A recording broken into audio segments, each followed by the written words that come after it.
Ain't coming. He ain't coming because he's afraid of me, Brian Quinby from Street Fight Radio. Brett, would you like a shot at Jake? Yeah. Oh, I just fell in a hole. That was Jake. That was all Jake. I think we found the ghost. Jake won't let you see your mention. He's like, don't look at your phone while you're at work, motherfucker.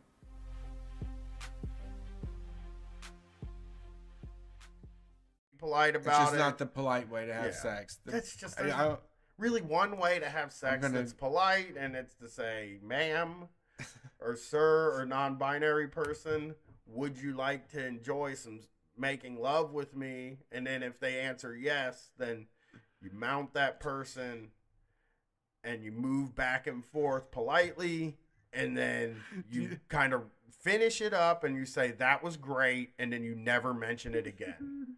That's the right way to have sex, okay? And folks, and that's why we don't do any sort of sex advice or sex stuff on this show, because there's none to be given. I am wise! I want you to write the polite sex book, like the proper polite method. I just said it. I mean, I tell you what, even the jobs that paid me nothing, like when I was first learning them, it was like, all right, I can do this. You just need somebody to get the plates and make them go from here to here. I can be the master of that. I was really into that, and I can do that. But after a while, it's like, you guys treat me like shit, and I get the plates from here to here every fucking time, and you talk down to me and shit. What's going on? Jesus, you're counting my lunches. Like, you're looking at what I'm eating. You're like figuring out when I'm going out to smoke. Like, all of a sudden, you're in my shit. But all you said you wanted from me was the plates to go from here to here, and I'm getting the plates from here to here. God, that was the most accurate representation of how I feel when I get a job. At first, I'm helpless. I'm a little baby. I'm sucking off the tea to the manager to tell me what I need to do. You know, I don't want to, my wings aren't fully formed yet. And then once I learn what I'm doing, I'm like, y'all could treat me a lot better for this. I deserve a lot more for this. Wow, this is some bullshit right here. Now that you kicked me out of the nest and I'm flying through the sky and trying to flap my wings here, I don't think you're giving me enough. I don't like this You at didn't all. set me up right.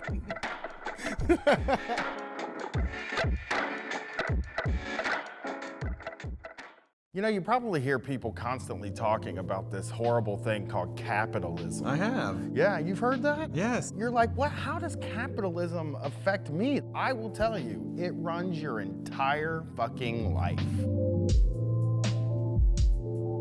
You've probably heard of socialism or communism. Communism! And they say they try to control your entire life. Your whole day is taken away from you. What control do you have over your day now?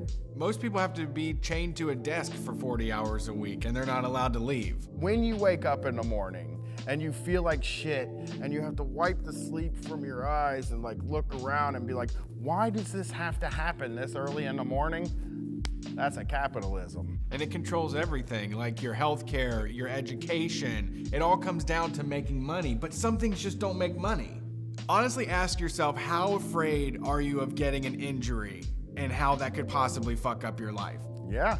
You're being stopped from skateboarding, breakdancing, doing anything fun, because if you get injured, you're fucked forever. You can't go to work. And so then you have all these people that say, well, we can make a kinder capitalism, a more conscious capitalism. It isn't gonna fucking happen. We need anarchy, we need socialism, we need communism, we need anything but more capitalism. But wait, Brett. When you go to the grocery store, you have almost unlimited choice. You can buy 100 different types of cereals. All made from the same stuff with different graphics on the outside. All corn. It's basically just a bunch of boxes of corn. That's capitalism. It actually treats about 1% of the population like humans, and the rest of us like tools for those superhumans. You don't have any money, your bank account's low? I know where the money is. Jeff Bezos has it, the Waltons have it. And they took it from us, right? They took it from us. We're just getting our money back. Yeah, your work made that money. You deserve that money. That's your money. The 1% has never decided to do the right thing. That's why we have to take power and just spread it out among the 100% of people that exist. How many times have you gone into work and then looked at your boss and said, what are they doing? You ever think about the levels at a job, Brett? Of course, the people on the very bottom. What do they do?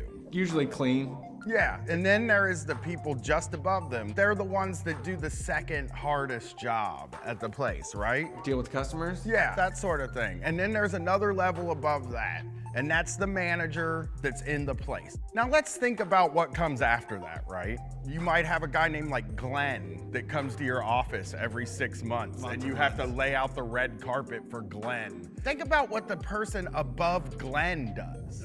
Jerry is the person above Glenn, Okay, right? okay. His job is basically going to lunch, right? Yeah, powerful meetings, Yeah. shaking hands real hard. We're gonna go up to the CEO now.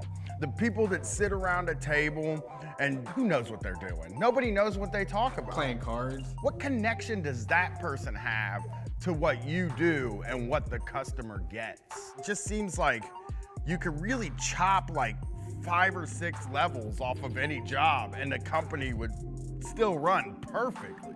Think about your job. Now imagine your manager isn't there. How much smoother would your day run? I mean, how many of you work a job where you don't even know who the fucking CEO is of the company? That means they're absolutely useless. They're parasites. They're on the top, getting most of the money, sending their kids to private school, driving the fanciest cars, and they can't make a sandwich. Every new level of hierarchy is more money coming out of your paycheck. Unions are fucking great because it's not HR. You need solidarity with the other workers. We need to use that and exercise that. You and your other workers are the most important people at that company. I mean, hell, the way I think about it, maybe you don't get a union at all and you just take the whole company away from the bosses, and that's called a co-op. For the almighty dollar, everyone's a slave. What's the point of doing shit if you ain't getting paid? Ay. Oh my God, have you heard the news? Kids are dying of kratom. That's not true. They're injecting it into their veins. I don't think that's happening. An ABC Action News exclusive. A mom says a popular herb killed her son. The most recent death happened in early June. Kratom, also known as metrogenine, was one of 4 drugs blamed for his death. This was like the devil's drug. It really is just a green powder that makes people feel better. Yeah, it's a leaf. It grows from the ground, you smash it up, you make a tea out of it, you throw it down the back of your throat, you eat some capsules, and you feel better, your mind's clear. And most people that use kratom don't have access to healthcare or prescriptions or any of that regular medicine stuff. They get it from local stores or online. Let's do an example here. You're a young person. You don't understand how all this works, so let me explain this to you. When you get hurt in your older age, let's say you're 34, you work on a roof, you fall off, and you crush your fucking heel, right? It's all shattered. The doctor 10, 15 years ago was like, that's fucked up, that really hurts. You're gonna need some opioids to kill that pain. And then the DEA says, no, you can't have those anymore. These doctors have to tighten up their prescriptions. And now you don't have any. You can't afford them.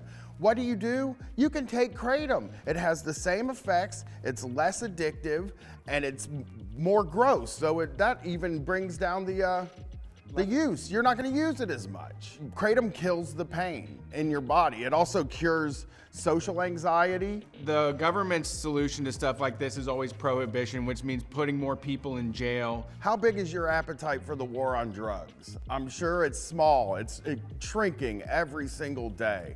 Don't let them continue it. Don't let them outlaw more stuff. Good point. Thank you. Can you imagine being that sensitive? Like you. Well, that's like what that they're is the PC as ultimate hell. in- Hey, you know what? This is the freest goddamn country, and it's so free that if you don't stand up, you aren't a free person. And goddamn it, boy, if you don't stand up right now, you ain't free. Because you have the freedom to do whatever you want. But I'm telling you, I have the freedom to make you feel bad for doing the freedom. Just get up and say you love it. Just get up right now, Copernic. God damn it. It's so free that you can't do it. You have to. It's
everybody. Welcome to Street Fight Radio. We're glad you're here. It's Sunday night.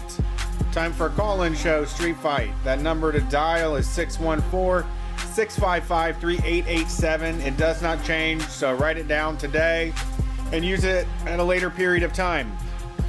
Tonight is our normal call-in show, but next week, October 4th, we're doing an ABCD show.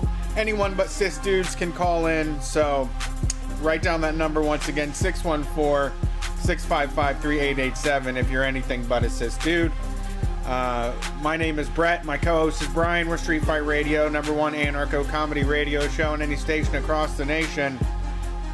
We're here to provide entertainment and laughs in a community for those people out there in the streets fighting the good fight and doing the right thing. The ones standing up for justice against the police in Kentucky, standing up in Portland, standing up all over the world, really. People are coming together and are done with the way things are, and we're here to keep it rolling, rocking and rolling. So, thanks for being here. I think I've said it a million times, but it really does mean a lot that we're able to do this. Brian and I started this like 9 years ago, and we have a TV show that's going into production in like the next month, so it's been a big deal for us, and really just only because we have so much support from all y'all. If you want to contribute to the show, head to patreon.com/streetfightradio, where you can get access to bonus zines and videos and audio and all kinds of fun things. You ready to take calls, Brian? Yeah. See the big news today? The big news. Big news. Trump paid Trump paid $750 in federal income taxes in 2016 and 2017. Okay. That's the big news. That's what the Democrats are throwing at him now. Yeah, I think which is a dumb move because people are just going to be like, yeah, that's why he has all that money. I don't think anybody wants the United States is just a big knot. It's just like a big knot that's all tied around itself that you can never get undone. And part of that is people hate paying the fucking taxes. People don't see it as a duty. Some Democrats will come out and say, I would gladly increase my taxes for the benefit of my fellow man. You know, they do that kind of West Wing shit. But the government would take your money if you were like, here's some more money. But you know what I mean? If you're like Brad Pitt or some shit, and you start saying that stuff, it's like, I think they would just take your money. Yeah, you can overpay. You really can't offer to overpay, put extra in there for them. You can. But the thing about it is, as soon as you get money, you pay somebody. And instead of paying extra taxes, you pay someone to get you to not pay taxes. That's true. Yeah. As soon as liberals too. I mean, it's such a fucking pain in the ass. This tax thing. It's such a huge fucking pain in the ass. Like that. Like this is the first year I'm like really dealing with it, and it's like, you motherfuckers, I'm gonna pay more than Trump's paid in federal income tax. I'm about to do that. I'm about to pay more than him. Write a check. Yep. Go get a money order. Go get 5 money orders. Fucking small business tax? We need a small business tax. Yeah. You know what I mean? We're not big enough to get relief. We need that big business relief. That's why that's why we need people to get on the Patreon, folks. We need to get it up over, a billion, over $2 billion, $1 million a month, trillion, $5 million a month, $1 trillion. If we had $1 trillion, we'd be able to keep our money. Yeah, we'd never pay taxes. Yeah, it'd be great. It would be just like, oh man, look at this $1 trillion. I'm gonna go get a boat. Yep. You know, so, I mean, it's funny. It's like the debate is Tuesday. I think we're starting to see. I mean, what they're going to do. You know what I mean? Like, I think like before a debate, traditionally, 2-3 days before the debate, the Democrats start and the Republicans, both sides start to build to the debate. Yeah. So you start to learn, what are we going to do here? Because I feel like, and you might have a different opinion. I feel like the election really doesn't start until the first debate. It just, you can't figure out what's going on until then. What's been happening this whole time? I mean, but we don't know what's going on. Really, we don't know how they're responding. That we don't know what they're like in the same room. I think there is something to, like, putting them in the same room and making them fucking go at it. You know what I mean? Where it then becomes very real. You then start to get to see. My favorite, one of my top favorite debate things is after a debate, both sides winning. Like, yep. We're very big, both sides won country. Yep. Well, as a Republican, I think Trump really knocked it out of the fucking park when he called Joe Biden a drug addict. Because he's gonna fucking talk about how Joe Biden's been eating Alpha Brain or something like that. He's gonna say that. Yeah. You know, it's funny. I read a opinion piece this week that would have fucking slayed you about how Trump saying that Joe Biden is on performance enhancing drugs is gonna fuck him because like they had to go back and say like he's not a good debater. Like, because they were like saying, this guy's like really great at debates, I might not win this debate. And then they were like, it's starting to make him look bad. And then when he goes to debate, it's going to be like, people are going to have like high expectations for Trump, I guess. It was a very weird article that Trump had backed himself into a corner by saying that Joe Biden's a fucking genius. And it's really funny because like, we know that nobody loses a debate. We know that. It's true. Nobody loses. There isn't a loss. Even the mainstream press, even like the New York Times won't say somebody lost, No.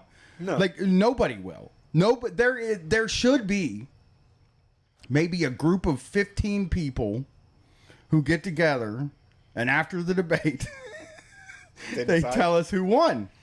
Yeah, because I just feel like somebody's got to win. Closer to sports. Yep. Or maybe where they just do for each question, they go and then on the sidelines there's judges that hold up signs with like a score on it. Yeah. Yeah, or even like, that was a devastating point there. Yeah, yeah. And then somebody holds up like a flag and it's like, that's 1 point for him. Devastating point. Uh-huh. And then like, but you can't, if you lie, you don't get a point. Okay. Because, that's Tuesday night is going to be just an incredible parade of lies. Just the amount of lies that we haven't seen it. Because it's two guys that just... will say anything to win. Yeah, two guys that love to lie. Like more than I think any of the previous ones we've seen. I think these two guys... I don't think you saw it, but that last debate between Biden and Bernie... Biden fucking just stood there and lied. He just straight up, he just was like bold-faced lying. And I was just like, oh, when him and Trump are standing on stage, it's going to be lies. And it's just going to be wonderful. It's really, I think this is the television event of the year, this debate. It is. Everybody's going to be, you're just going to hear people like houses erupting with like, roars of cheers and boos like it's a football game. They're not like us. I'm sorry. They're not like us. Who? But regular people are not like me and you. They're sad about it. Oh, yeah. They're fucking sad about it. That's My true. wife is just like, I can't watch it because if I watch it, I'll get very angry at I forgot to ask my wife's consent to do that to her. I guess I overstepped my boundaries and assumed that I could turn it on. No, I don't think she wants to see it either. Yeah. She doesn't believe me. She was even like, What are you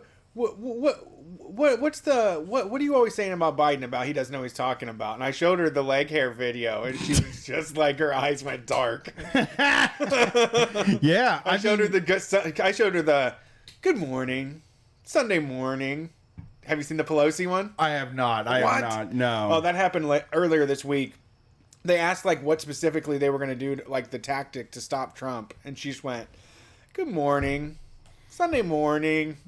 She was just like, I'm fun. It's just like at brunch and you're like, the conversation goes into your ex and then you're like, bread anyone? Another basket of bread? No.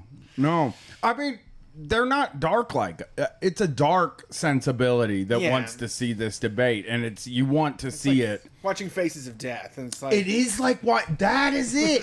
It really does feel like it's like we're signing up to watch Faces of Death, because ultimately these guys are going to get us killed. Yeah. And- Faces of Death was, for people that didn't know, before streaming and downloads and all that, it was in only some movie theaters, movie rental places had it. Blockbuster It had to be a home. Yeah, Blockbuster didn't carry it. It had to be indie. It had to be an independent video store. Yeah, and they were tapes of just of murders, not murders, well, some murders, some deaths, closed circuit television, meat factories, just the worst possible images in the world. Yeah. And I watched too much of it. I watched it all too. I mean, some of it was staged. Sure. There was a lot of stage stuff in there, and some of it was like slaughterhouses and stuff like that, which, you know, you don't want to watch animals get killed, but like Right. at that age, it was just sort of like, well, animals get killed. Right. I was like hamburgers. serial killer. Yeah. But I think the thing is, like, we need to have what we need to do is sit down with our wives and explain, like, no, I mean, you can't get sad. You just have to sit down and enjoy the ride, because There's nothing else to do. it's gonna fucking depress you. And I know that you have sequestered. My wife has not sequestered I mean, she sent me one today. She sent me a status update from a relative of hers that said, this is the craziest thing in the world. It's just, it blew my fucking mind. It just is one of those things, right? I am still awaiting the peaceful transition of power from 2016. Which, What?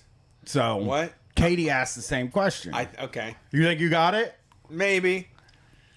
So she's insinuating that the Democrats are Antifa, and that they're rioting, and that they're the ones out in the street. And when you think about, like, you know, you take it all the way back to 2016, Inauguration Day, J20, when we were out there, they think that stopped the peaceful transition of power. Yeah.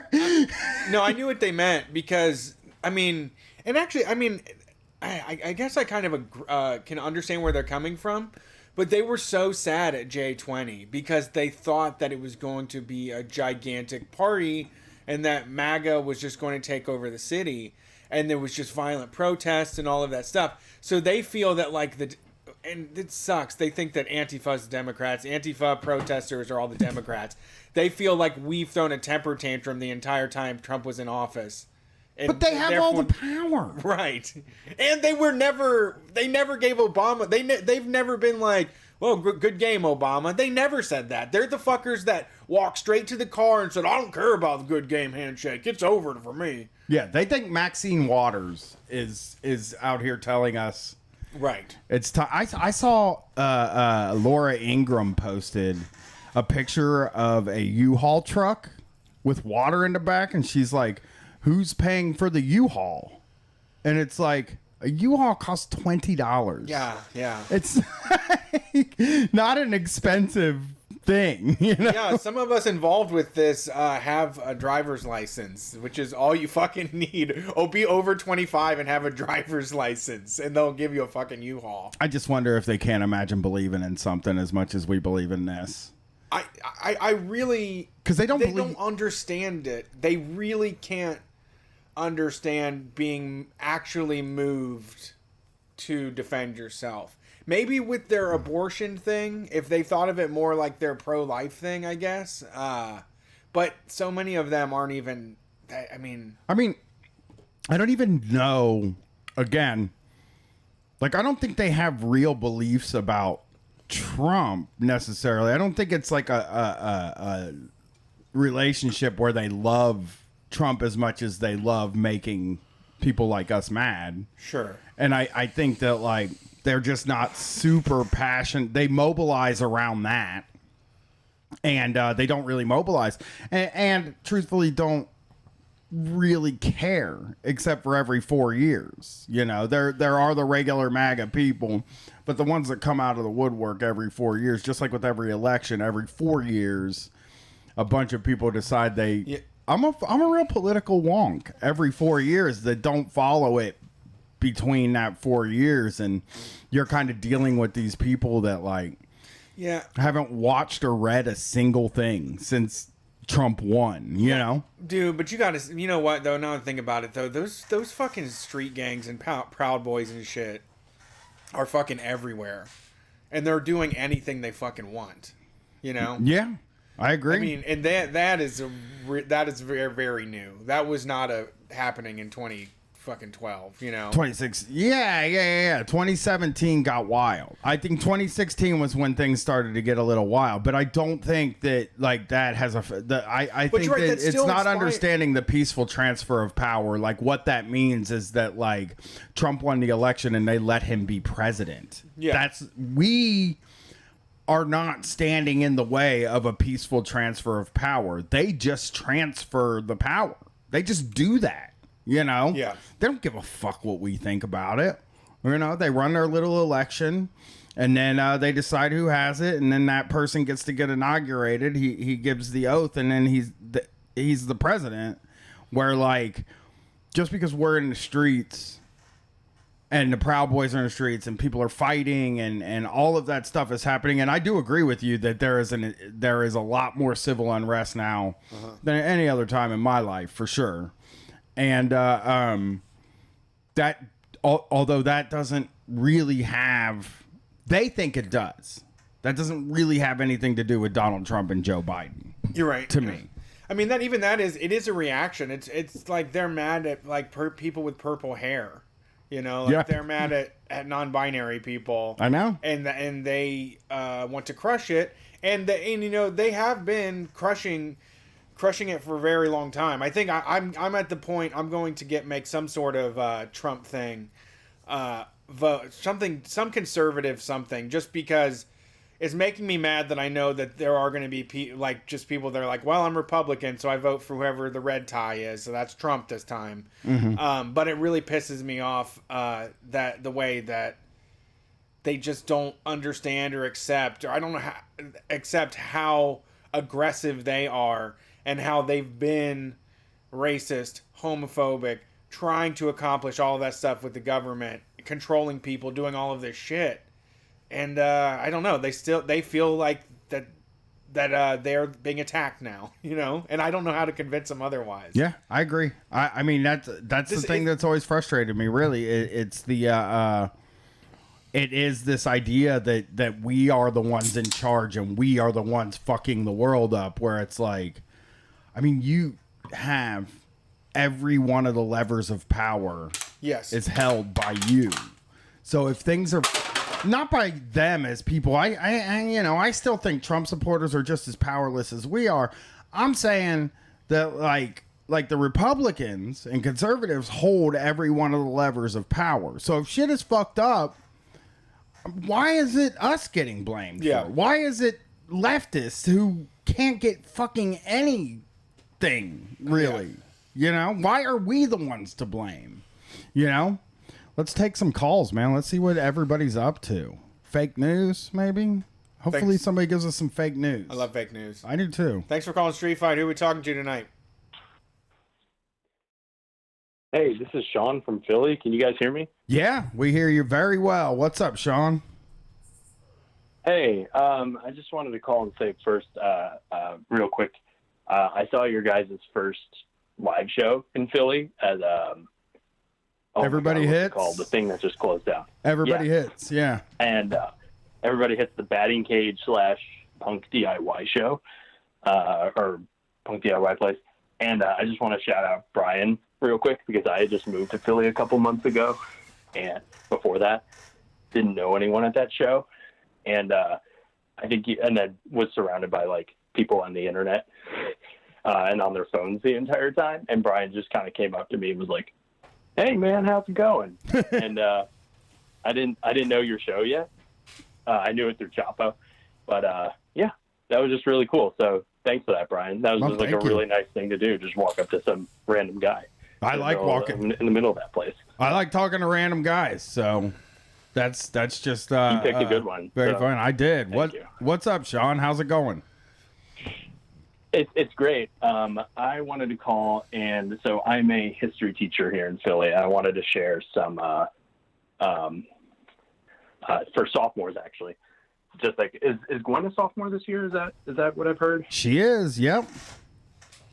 Yeah. I just kind of wanted to share some COVID virtual teaching experiences. You're not doing any in school at all? So I'm luckily at a small Catholic school, which is probably weird for Street Fight listeners, but it's for kids who can't usually afford Catholic school, and we are 100% virtual until at least Thanksgiving. Okay. So, which is like, I have a few questions because just out of my experience with Gwen. Is it so? Are they making the kids get up early? So the school day, the quote unquote school day, starts at 9. Ugh. So yeah, for us. That's such bullshit. It starts at 9 and goes till 3, and they have 4 periods a day. Let me ask this. That's not so bad. Yes, it is. I feel. Here's what I feel. This is a feeling I've had, and I haven't said it or articulated it yet. I've said it to my daughter. That's all, and my wife. That's the only people. Brett hasn't heard this take yet either. Okay?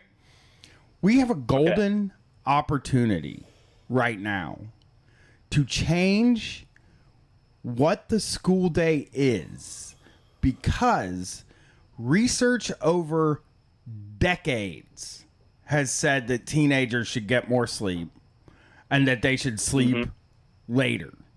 That they're geared more towards staying up late and sleeping later.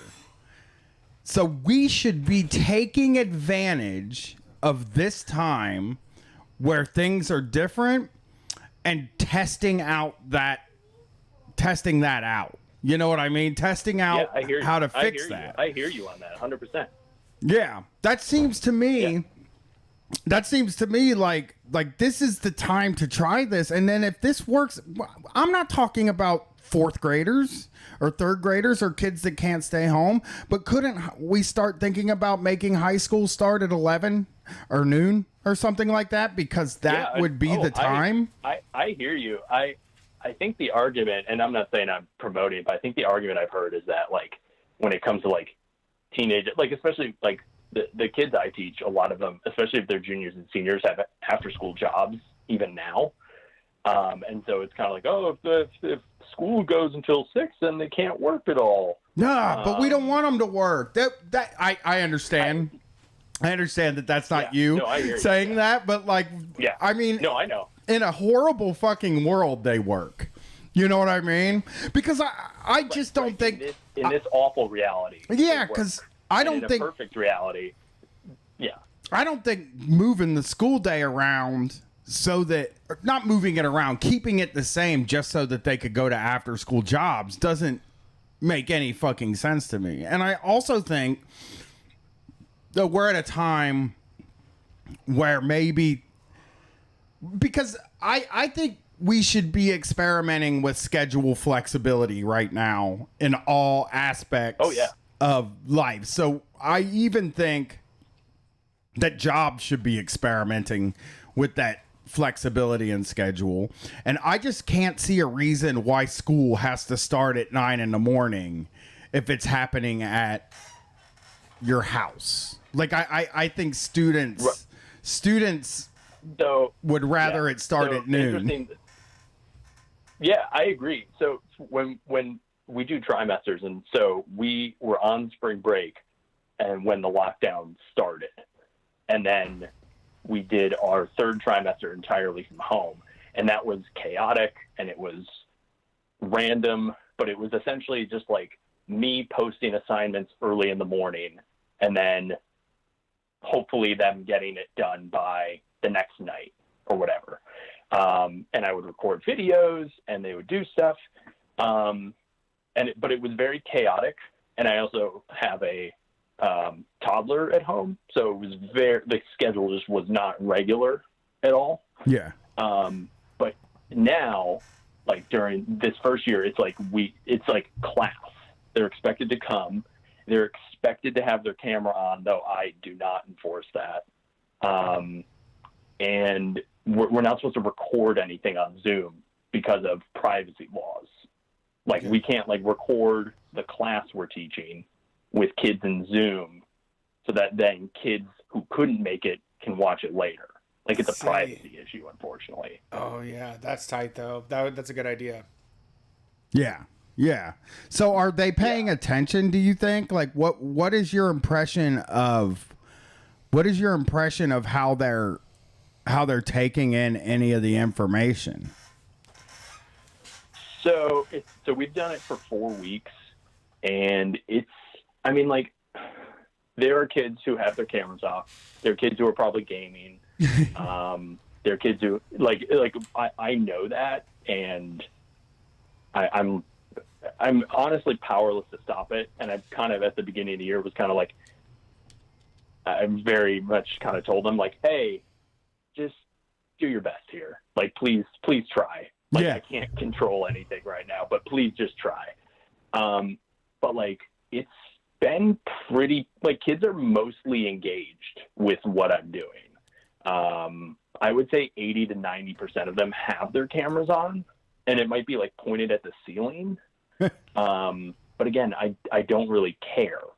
And there are other teachers who care a little bit more, but that's not me. Yeah, that kind of seems... So it's like... caring a lot about it seems like a losing... like it feels like a losing prospect. Like you're going to be miserable if you care a whole bunch, you know? Yeah. I think for me, this is like my 8th year teaching, I think. So it's like that kind of comes with the territory as well of just even not being in a classroom, but just like I, as a teacher, cannot control everything a kid does. All I can do is like make it a good enough environment so that the kid's like, oh, maybe I'll pay attention. Like that's all you can do, whether it's virtual or in the class. So for the most part, it's not going as badly as I thought it would. And that's the sentiment I'm getting from kids as well. It's like, oh, I actually have structure to my day. It's not as much work as I thought it would be. We all know it sucks, but it's pretty positive for what it is. Yeah, Gwen seems like she wants to go back home, actually. She is not into being at the school after going back and doing kind of all of the she's only there 2.5 hours a day. She kind of hates it. You don't talk to your friends. It's not like it was last year, and she kind of feels like online it's more of a pain in the ass than just staying home and doing it online. I think like I think the kids would rather do it this way if it's not going to be normal while they're in the building, you know? That's what I've heard from people who are hybrid, who are doing this quote unquote hybrid model, is that like, it's gotta be all or nothing, because like, that's what I've heard about like kids going into school. It's like, it's basically a glorified study hall, like nothing. And you can't talk to your friends. You're not supposed to like touch them or be near them or anything. Obviously teenagers, whatever. But like, that's what I've heard, is that it just like, it just sucks. Like it's the worst of both worlds.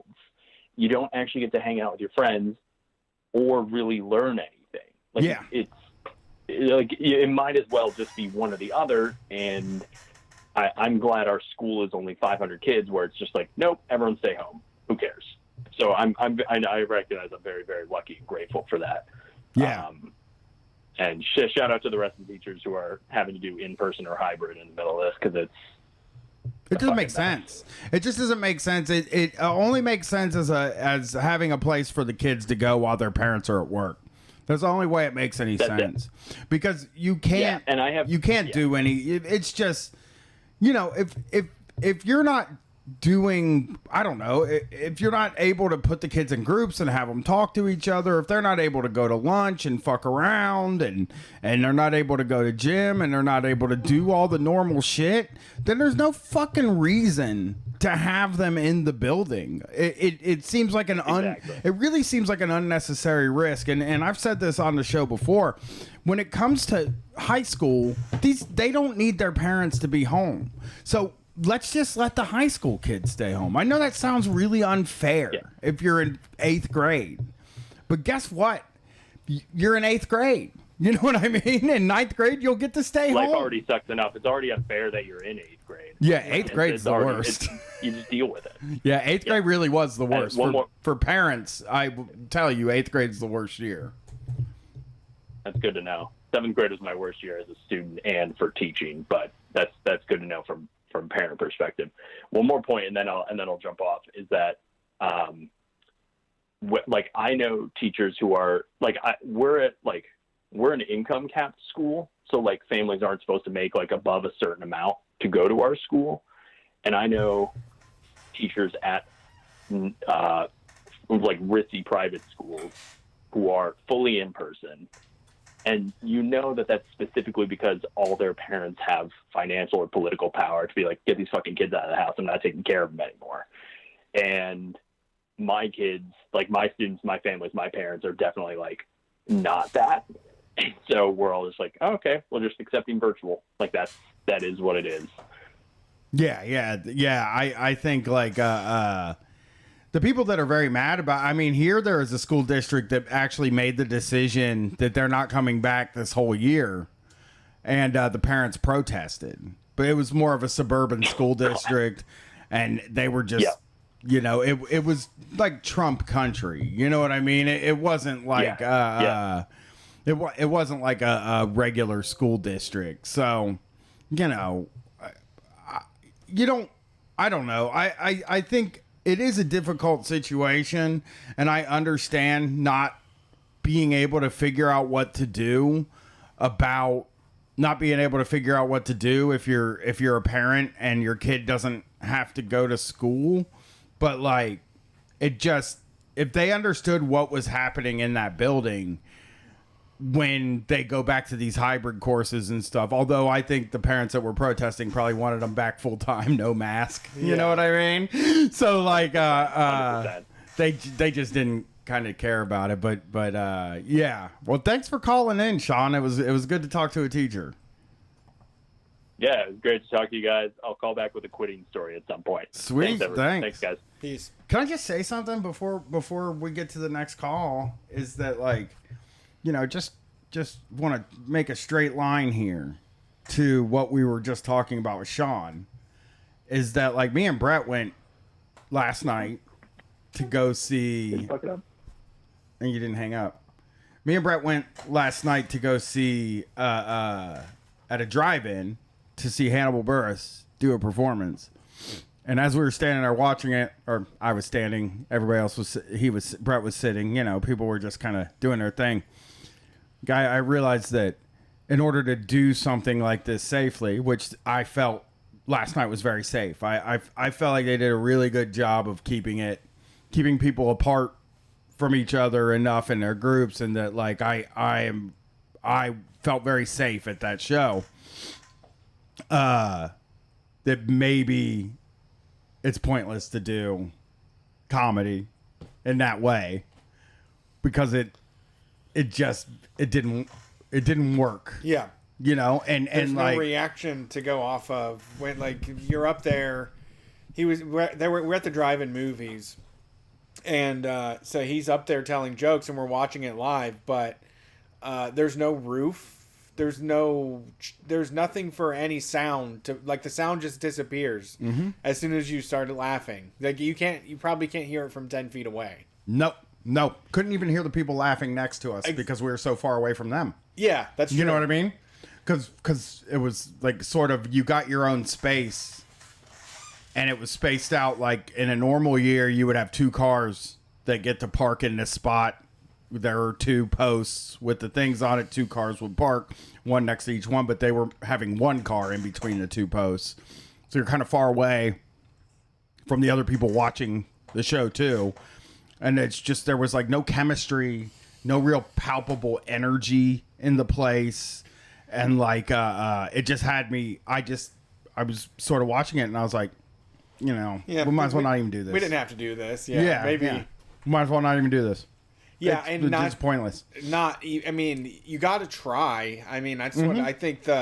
He's talented. The thing about it, you got to there's ingenuity involved, and you know, there's no reason to give up, but it's just so hard to get that across, you know. Yeah, I think it was worth a shot, and I think it was worth a shot, and I also think he did almost as well as you could possibly do in that situation. I just felt like this doesn't work. This version of live performance doesn't work. Live performance is a communal experience, and when you can't be part of the communal experience, it doesn't work. And what that got me thinking about later on, like today, is school. School is a communal experience. Yeah. And if you can't have the communal experience of school because there's, you know, at my daughter's school, there's like 11 people in the class because they split everything into two. You can't leave the room. You can't really talk to anybody. There's barriers between. Yeah. And the lack of energy and sort of flow and vibe at that show last night, really, it got across what Gwen's been telling me about school. It kind of felt like, yeah, I get what you're saying. Like, I don't know how you can feel connected to this. Yeah. You know? I felt connected. You were only allowed to have 5 people in your car. Right. So it was me, Katie, Brett, and Erica.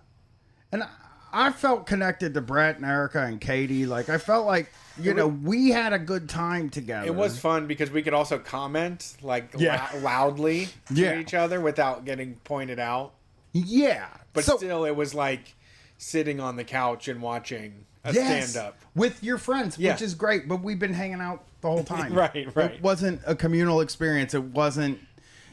I think it's, you know, it's one of those things where it feels like maybe just hold off until we can do real shit. You know what I mean? Yeah. But that's all. I you know, talking about school really drew my mind to that same experience where it was just like, it's like the movies even to me feel like they don't work when done this way. Put me in a fucking partitioned like booth to watch a movie. It's like, why are we here? Like, why can't I just watch this on my TV? But I was so desperate to do something. Yeah, I agree. And I'm not complaining about the show because I did get to go do something. So I'm happy that I got to do something. We got to put on, you know, my wife put on her makeup. I put on some going out makeup. I put on my nice shoes, you know. Yep. Got the floor chimes out. I got dressed up. I put on my nice clothes. Me and Brett looked really nice. It was great. It was really fun. It just wasn't. It wasn't so disconnected. It was so disconnected. It was really just hanging out with my friends. Yeah. In a fucking gravel field. Yep. So. Yep. We can go ahead and get the next call. I want to bring that up. Thanks for calling Street Fight. Who are we talking to tonight? Yo, can you guys hear me? Yeah, who's this? Hi, this is Nick from LA. How are you guys doing tonight? Great. How's it going, Nick? How's the fiery Los Angeles? The air is not that bad anymore, but about 2 weeks ago it was like hellfire. So yeah, it's changed for the better. Oh, you wish it was hellfire. I wish hellfire was there. You guys would have had hellfire this year, probably. What's hellfire? Street Fight, Trillbillies, and District Sentinel Radio. I think it was pretty sure that they were probably going to get hellfire at the end of the year. But, you know, COVID ruined that, so you're not going to get it. What's up? What's going on tonight? Yeah, I'm just calling in because, you know, I've had the experience where I'm working from home, but I've had a bunch of extra responsibilities on Zoom. So kind of contrary to people, I'm kind of tired of talking so much to people. I kind of wish like I had a lot of folks' experiences back in April where we kind of got to chill. I'm a union organizer, so I'm talking to a lot of people at work, but, you know, it's all over Zoom, so it's exhausting. Yeah. I'm curious what you guys think that's been doing to people. It's the extra responsibilities that are kind of unpaid. Yeah, it's very exhausting, for sure. I know people that are in like communications roles at their jobs that spend all day. You know, I mean, you're doing the customer service voice. Even when me and Brian do podcasts, my body feels different. My tone of voice is different. My cadence, everything is a different feeling. And, you know, there's been times when we've been on the road and we've done 2 or 3 guest podcasts in a day, and you feel just completely drained. And I think that the Zoom meetings are doing the same thing. My wife has to do 45 minutes of, you know, talking to a contractor where normally she would be able to sit at a coffee shop with them, or they'd be in a room, and, you know, it's a lot easier to pay attention to do that when you're in a conference room than just staring at the screen all day. Even these teachers, like, I can't believe my kid's fucking teacher is there fucking 6 hours a day just on that Zoom, like ready to be available and ready to jump into action. It's a lot to ask of people. Yeah, and not only that, but like the normal things that you can do in person, I feel like are completely gone. It's, you can turn off your screen, but like you're always expected to be seen, so you can't just go to the bathroom in the middle of the meeting. Yep. Like you can just do in person. And I feel like the social norms are much more exhausting. Yeah, you know, I didn't even really think about that because like it seems like also bosses, teachers, everybody are extra vigilant and worried about your attention span and your attention level. So they want you sort of strapped to that computer at all times. You know, they want to look at you and see you. Yeah, I mean, if you have to go to the bathroom, you do. But I don't know. I find myself waiting so much longer because we're like on video, you know, and everyone sees when you click your video off in a way that is just different from leaving the room. Sure, you might be able to sneak out and use the restroom while everybody's got their head down getting something done. But now it's literally, you know, some sort of annoying boss could be tallying how many times your screen goes dark during the day. You know, or there could be I'm sure there's already management software that can tell them, you know, what percentage of the day your screen was off or something. You also wonder if, like, because we're in this new world, if the rules and norms are still being established, and we know what the world is like just when it's normal for workers, especially. I'm going with workers and even students. We know what the world is like for them, and are they trying to like recraft it into a more like a more surveillance kind of thing, like make you a lot more accountable. Like I probably, if I'm a boss, and if I'm a boss, like a real boss that has never heard Street Fight, that is not Murder Brian, if I'm Brian Quinby, the guy that's been working at Insight Communications, the cable company, for 20 years, if I'm him, right? And let's say I'm a customer service phone rep guy that's a supervisor for all of that. I think it is highly possible that I would automatically believe that nobody's doing anything. Yeah. Do you understand what I'm saying? Like, where it's like that I would be like, these motherfuckers are watching TV, they're fucking around, they're drinking White Claws and shit like that. You know what I mean? And like, what effect? What effect? We were in April. You're right. But what effect does that have on the way that they're running the business? You know what I mean? Like the way that they're treating their employees probably really is tougher than if you were in person because of that. You know, because in their mind, you're fucking around. Yeah. You know what I mean? They have to keep you on task. And the jokes really were not helpful, but the jokes really were, hey, we're all fucking around in our pajamas. I think that's why that school wanted the students to wear shoes. I really do. Like, because I think that, like, the memes and the jokes, which probably came from managers, Sure. like really hurt. Like they made it so they cracked down a lot more as time went on, because we were just like, oh, I'm binging The Office for the 4th time during quarantine while I'm working. And then it's all like, oh, that's so funny that we're doing that. And then some boss is sitting in the office and it's like, you're not binging The Office on my time. Yeah. You know? Well, and I think the beginning of it was definitely of like, no, we're just worried about everybody's health. We're family. They were doing that like, we really care about everyone, and no, we're not. We're it's a trying time for all of us. Please take care of yourself. Let's everybody get used to this new normal.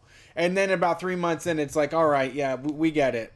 You still got to get that work done. I don't care if staying inside all the time is making you crazy. You got to get that fucking work done. It's the Kroger principle to me. I'm calling it hero pay. Yes, that's what I'm calling that, the Kroger principle now, because at the beginning of lockdown and shit and quarantine, Kroger was looked at as a place who handled it magnificently. They did the hero pay. They were sanitizing the carts. They were doing all this stuff, right? They sponsored COVID testing sites in their parking lot. They did. So there was all this stuff that was like, Kroger is really kicking ass. And, just today I went and shopped at Giant Eagle, which is more expensive. Everything's a couple dollars more. And the reason I did that, Kroger's giving up. They first of all, they got rid of the hero pay a long time ago. Yeah. The fucking store is filthy. The carts now, the sanitation for the carts is a spray bottle with a roll of paper towels sitting on like a stand. And this is a new thing about stores now. If they don't have hand sanitizer for use for free, I won't fuck with them I can't fuck with them anymore. I can't go back. Wow. And Kroger doesn't, because I see it as I see that as like greedy in a way, because it really is saying buy hand sanitizer. You need to buy it here. We're not just going to give you some. Yeah. So I started going to Giant Eagle because they are sanitizing the carts still. And they have a big sign that says sanitized carts, unsanitized carts. They're doing it in front of you, so they're making a show of it. And they have a desk set up in the front where they sell masks for $1. And they have hand sanitizer. They have hand sanitizer at the entrance, the exits, and they have stations for hand sanitizer all throughout the store. Still. They have one-way aisles. And so, like, I was just like, you know what? It costs more, but, like, they're fucking taking it seriously still. Yeah. And Kroger, and I've heard Aldi, they've just totally fucking given up. Oh, Aldi was used to be, used to care, and then it was just like, we got to get back to normal. Really. Yeah, I've just heard that they've totally given up, and like when places give up, I feel like that is like that's like what the bosses are like too. Is like, oh yeah, in this trying time, we have to all come together, even though we all have to be alone. And then as it went on, they were like, you're not doing enough fucking spreadsheets, okay? Yeah. This is not okay. And then it came on to, there was the period where they made my wife go back to work for a few weeks. Yeah. Where it was just like, yeah, you just come back to work, Right. Fuck it. Who cares? We're going to COVID test you, but you come back before the results come in. Ridiculous. So people, I don't know. I know you don't vote with your dollar, but I would rather put myself in a situation where I'm safer. Yeah. You know what I'm saying? Yeah. But and the employees too. I mean, it's absolutely. Not just, like, the people going. I feel like the checkout guys, like, what are they even going to do? Like, they have absolutely no power to keep themselves safe because people will come in coughing. And Giant Eagle also has partitions. So those people are just getting. That's good. That's good. Yeah, I mean, the places I've been are worse than the ones you described, Brian. Like, no cleaning carts anymore and stuff like that. But it all levels of blue collar, white collar work, I think bosses especially are just trying to forget that COVID exists, and even more anxiety inducing for me than just being told to stay inside because no one is following the rules anymore, it seems. Right. Well, not everywhere. I would say and this is in Ohio, Columbus, Ohio. I don't go to the suburbs or anything, so I can't like speak for that. But like, I feel that as I've been indoors, I have seen maybe since the mask mandate came into effect, I've seen like, I can seriously say 3 people in stores without a mask. Like that's it. 3 people, you know. Once the guy I told you about, Brett, he was not only not wearing a mask, but he was leaning on the counter, breathing heavily. And then I looked at him to try to give him the dirty look. Very hard to do with a mask on. They can't see. Yeah, you got to really. They might as well think you're smiling. You know what I mean? They can just think whatever they want to think. I gave him the look, and he took his shirt, and he like half-heartedly put it over half of his nose. And then I went to Dollar General to see if they had some medicine that I take, which buying medicine at Dollar General is a fucking move. But I went in there to stop because there's one on the way to Brett's from my house, and there were 2 people there without a mask, and they seemed like defiantly not wearing a mask. Yeah. But that's truly, and I'm serious. It seems like there's been almost 100% adoption of the masks in Columbus, to me, in my experience, from where I've been. They're maybe not wearing them right, but they are wearing them. They do have them on. They might have them under their nose. They might have their mouth. I mean, they might as well just stick their mouth out of the bottom. It's like, you know, I'm not seeing a lot of that, but I also live in a Libby part of town. Yeah. So, but yeah, it does. It feels like we're going to be kind of, it does feel like we're in a little bit of trouble as far as the Zoom stuff. It feels like they're demanding a little bit more time, like for sure. I have seen what's going on with my wife, and I think they feel like since you don't have to commute, they can take more of your time. Yeah. You know? Oh, yeah. I don't know what your wife... People are probably bargaining that time in their heads, too. Mm-hmm. When they're like, well, I'm working 9 to 6, but you know I had a 45-minute commute anyway, so I would normally get home at 6 anyways. You know, you can't do that. I'm sure it's happened. I mean, I know. Katie, takes Gwen to school, and it takes her about 20 minutes to get the whole thing done. You got to drive there and drive back. There's lights and shit like that, and she works 20 minutes over, and it's like, don't you get a fucking break while you're there? How much time are you spending on your lunch? I don't think she's taking a lunch. Yeah. And I think what that really is, that's the psyche of workers who feel expendable in this time and feel like they have to do more so that they don't get cut. Katie's a mama bear. She is. That's my mom, too. My mom is exactly the one that would not be taking lunches at all and would be asking for extra work and... yeah, would do anything to fucking survive, you know? Yeah, she's not fucking around, dude. And like, I feel for her, and I do see that they're taking a lot more from her. They feel a lot more comfortable texting her and asking her to handle some stuff off hours. Yeah. They feel a lot more comfortable giving her large projects because it's like, you know, you're just sitting on your couch anyway. Who cares? Right. You know? Right. Well, thanks for calling in. We appreciate it. Yeah, have a good night. You have a good night, too. There's a... Katie is a mama bear. There's a restaurant that I'm not going to fuck with anymore. Just what they do? Who, what? Because of how bad their setup is. Can you name names? I don't want to. I like the place. I'm going to go back to them. What kind of food? It's an Indian restaurant. Oh. It fucking sucks because I went to go pick up food from them. And Yelp says your food is ready. And I open the door, and there's probably 6 people standing there as soon as I open the door right in the lobby. And I'm like, oh, fuck. And I'm looking, and there's just people running around like it's crazy. I go to sneak around the corner to go stand in a different area, and I'm meted by 2 people. And then when I turn around, there's tables full of people eating, and I can just see their mouths going up and down and their hands flipping and them talking and shit. You're freaked, dude. And I was just like, man, I don't want to fucking be in this place at all. You are so fucked. But you're not going back to normal, dude.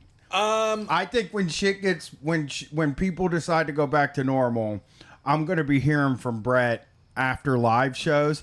These motherfuckers are out there laughing and their spit's getting all over me. It's fucking disgusting. Or like we'll go to a restaurant and he'll be like, look at this fucking, there's spit particles just coming out of all of these people's mouth. Did you see that guy fucking breathing over there? Here's the thing. So I refused to go inside. I stood with the door open to let air in. I was trying to let everybody else get a little ventilation going. You fucking being an activist, you were trying to help everybody in the whole fucking place, right? So I gave him my name, and I stood there for about 15 minutes, which is the amount of time you need to get a viral load of fucking COVID. And every single driver and pickup person that showed up said the food was ready, but as soon as they got there, they were like, "Oh, okay." And then they would take the name, and then they would start putting the order together. So you just had dozens of people going in there, standing around next to each other for 15 minutes, all sighing very heavily because their shit isn't ready. You know, I'm not going to be. I believe. I don't feel I'm overreacting when it comes to being inside and standing next to strangers. That's Dude, not something I'm fucking... That's the one thing I'm not going to do. I go pick up food. I'll go to UDF and get beer. I'm not very concerned about passing people or like... Or being outside. You're not crazy about outside. You know? But like to go in a... this place has no fucking windows. It's like a concrete block with a fucking door in it. And it's just stifling when you walk in there. There's no movement of the air. It's just... Yeah.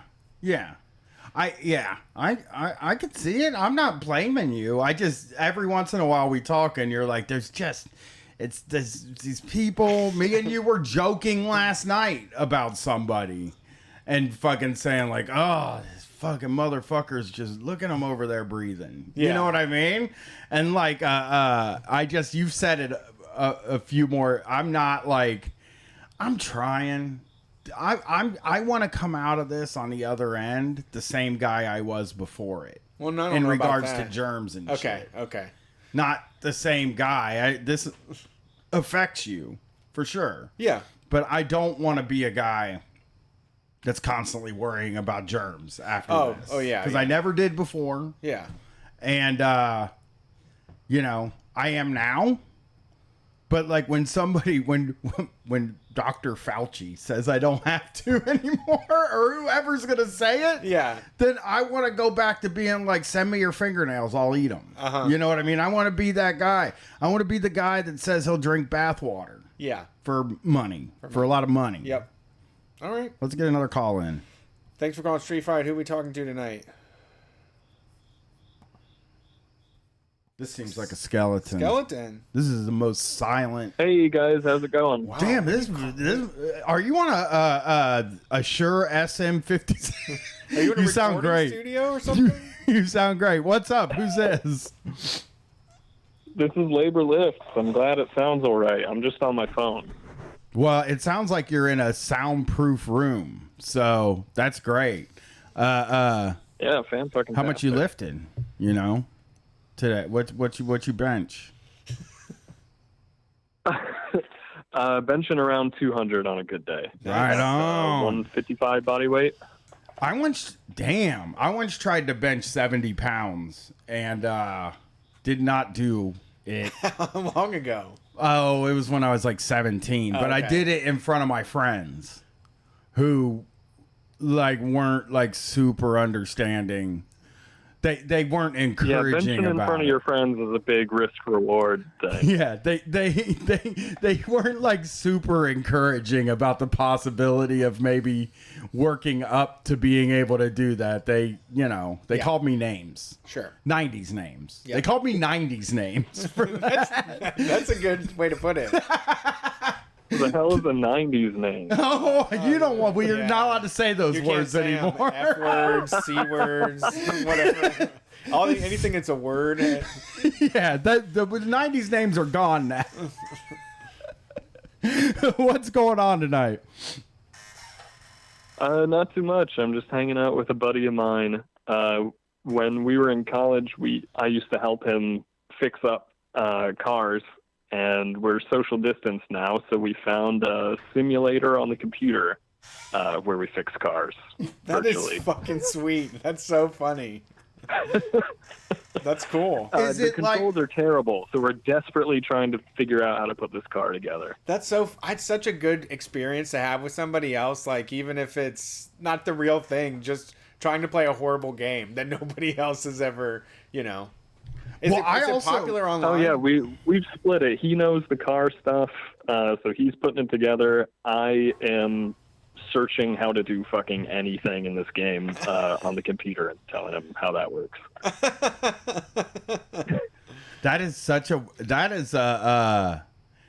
Maybe you could. Are you in the same city? Nah, he's about a 2-hour drive away.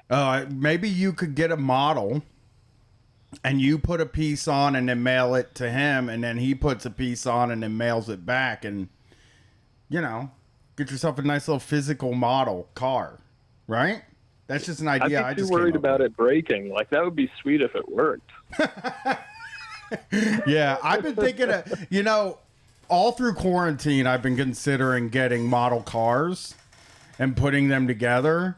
But one, I'm afraid one of my friends or Brett even would make fun of me for it because it's a children's hobby. And also, I'm afraid that people think it's a goofy... Like, I think those are for 12-year-olds. They're not for 41-year-olds. I feel like there are tons of adults who get into, like, model building and stuff. I think they're mostly for 40-year-olds. If you go to Robbie's Hobbies or any of the other train places, it's like the kids get bored and don't want to do them. It's a guy that has an entire fucking weekend that will sit down and, mix up some paint blend for his Charger his Charger fucking model, Oh, they got an engine. Yeah. A V4 car engine assembly kit. It's like a fake one. You can build an engine, but it's $399.99. Yeah, so those are awesome. We've can't talked about afford it that. before. You need to get that Revel engine. Isn't it Revel that makes them, I think? Well, this one is I don't know. I'm looking at cars. I'm sorry. Get the Revel Visible V8. It's like $90. Okay, I'll look into it. I want to build a model. It's got a supercharger on it too. I'm a model guy now. Yeah, I got into models for a little bit. I used to teach English in Japan for a while, and I love playing board games and stuff, but I couldn't read any of the board games, couldn't talk to anybody I would play them with. So I started going down to the hobby shop and getting these little, they had like $5 or $6 for a little spaceship model. Mm-hmm. And I would just go ahead and get those, throw them together and paint them up, and got into that for a while.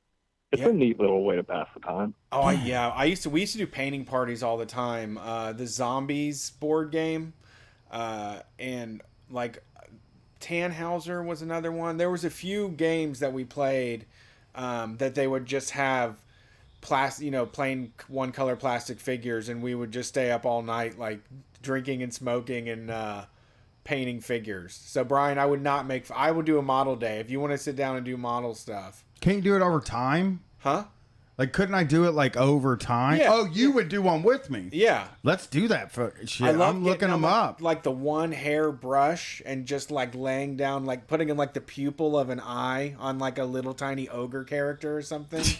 Putting a little glint in Or their those eye. weathering kits where Oh, they've got a yes. little palette that's got all those like dirt and grass colors. Those Yep. are fun. And the flocking and stuff. You that make people a do. spaceship look like it's been through a bunch of shit, or a tank or something like that. I want to find like a really Brian car. There's a Nissan Skyline that is a Brian car. Which one? The old one?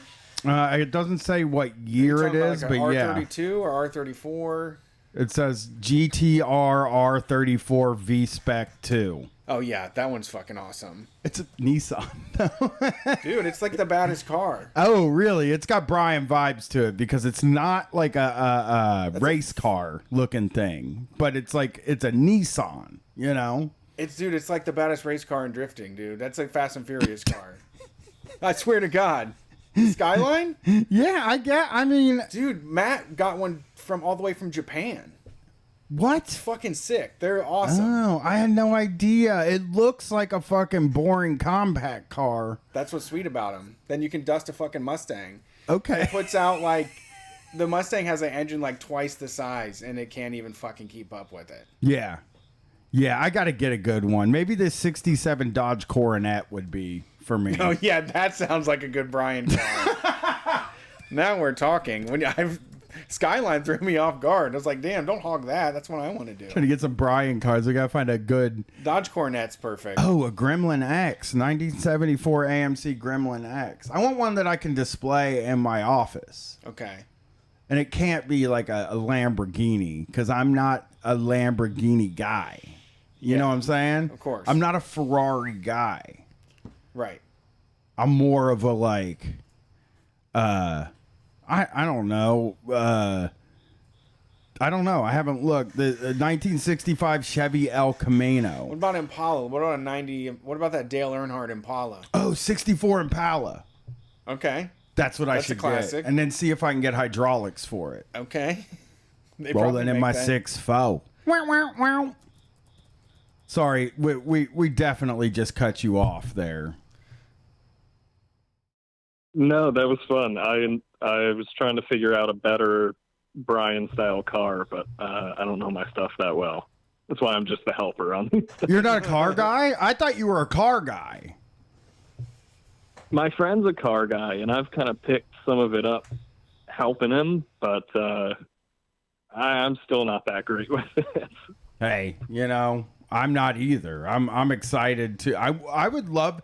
I mean, I've said basically since before we started Street Fight that like I got a real dream where I buy a fucking shit ass 76 Nova and then me and Katie restore it together to glory. Renew your vows in it? We should, yeah. And then, go to hedonism. You drive it all the way to hedonism. Well, drive it to the airport to go to hedonism. Yeah. Yeah. It would be like we would pull up in the 76 Nova, right? All of our friends will be standing somewhere. I don't know where. We'll pull up in the Nova. We'll like kind of park it to the side. We'll walk out of the car. And then somebody will like do the vows. We'll renew the vows. And then we'll be like... inspired vows? Yeah, like, hedonism I vow inspired. to suck you, fuck you, lick you dry. I vow to rock you, roll you, jackal you off. Sorry. We did something kind of like that with fixing up it was a 93 Miata convertible that was having some issues. And so he got it cheap and we had to replace all sorts of stuff to fix that up. The convertible cover, we had to replace all the brake fluid and pump that out. I actually have in the corner of the room the seat for a 94 Miata, which we thought would replace a busted seat in the 93, but they changed the seatbelt attachment. Of course. So it wouldn't fit in. So I just told him I'd buy the seat off of him if he'd help me put little wheels on the bottom, like a little floor seat. Oh, I'm anti-Miata, but I'm glad that was a good experience for you. My dad's a Miata guy, so I obviously have. Is that why you're anti-Miata? Yeah. You know what? I mean, maybe I'll ask you and Brett. Is it a sports car? It doesn't feel like a sports car. It's just... I don't feel like it's a sport. Let me ask my friend here, actually. Does a Miata count as a sports car or not? It has Zoom, doesn't it? No. He says yes, absolutely. I'm not sure. Because my dad got it as a midlife crisis thing. Like I'm not putting that out there as like a thing that I believe that he did. He said I got a Miata for a midlife crisis. And I said... It seems like that kind of car. Yeah, I said you should have saved more money and got an actual sports car. Get a Corvette or a Camaro or some shit like that, That's what my grandpa did, yeah. Yeah. We got somebody in the family that collected Corvettes. And, what, you know, my dad gets a Miata. It really makes him look like a damn fool, if you ask me. You know. I have a quick update on that car building simulator. I'm watching the screen while he's figuring it out, and everything just burst into flames. The car did? It's literally burning down. Yeah, it burst in flames. The garage is burning down. Jeezy, Pete. I have an update, too. I found the Hoppin' Hydros Pro Dancer hydraulic 4-motor switches model kit for 1/24 or 1/25 scale plastic hobby cars. Okay. So what my plan now is to get a 64 Impala and then put hydraulics on it. Because that was my dream. That's like my dream car. Because I wanted to be a rapper growing up. And then I'll show it to Katie. And that will be kind of proof of concept that we actually need one. Oh, yeah, that's cool. That's perfect. That's just, you know. And that'll be my midlife crisis car. Perfect. Yeah, I need one. I need one. The chat is saying a lot of people saying Miatas suck. A lot of people saying they don't. I'm looking at 0 to 60 times. They were horrible in the 90s, but it has gotten pretty decent in the last 10 to 15 years. I just don't think they're a midlife crisis car to me. Oh yeah, they are. I mean, they're a cheap midlife. That's cheap. I think so. They're fun to drive, though. At least. Yeah, that's true. That's the Zoom. And the convertible, once again, if you're looking for a sports car, convertibles are slower, they're heavier, and they have way less handling. There's not the chassis is less stiff because there's no roof to prevent the car from like twisting back and forth when you're cornering and shit. Well, I'd like to ask the chat, Labor Lifts, and Brett, do we believe that a midlife crisis vehicle should be expensive? Like it doesn't just, I know if you can't afford it, but like I tend to believe that broke people don't have midlife crises. You know what I mean? Like, you got to spend the money if you're gonna have the midlife crisis. You have to spend the money. You know, I can't admire, because I mean, for me, a Mazda Miata is like buying a Ford Escort or something like that. It's like, or a Geo Metro convertible, right? Like, that's what a Miata looks like. In my experience, from what I've seen, your midlife crisis vehicle is expensive, but not actually as nice as you think it is. Yeah. Oh, yeah. Okay. I like that. I think I will defer to you then. That sounds like a perfect answer, because that's like I said, this isn't me psychoanalyzing my dad. My dad literally said, "Look at my midlife crisis car." So, I mean, I only have to go on what he said, and it just kind of felt like I was like, I don't know. I mean, you would think you would get something better. Like, if it was me, I would have, or even again, like my fucking thing, rebuild a car. You know what I mean? Yeah. Somebody in the chat actually said that seems like a more fun way to do it. Someone said someone said it's either brand new and really expensive or a total wreck that they can't fix. Exactly. What pride do you get out of buying a mid-priced car? People.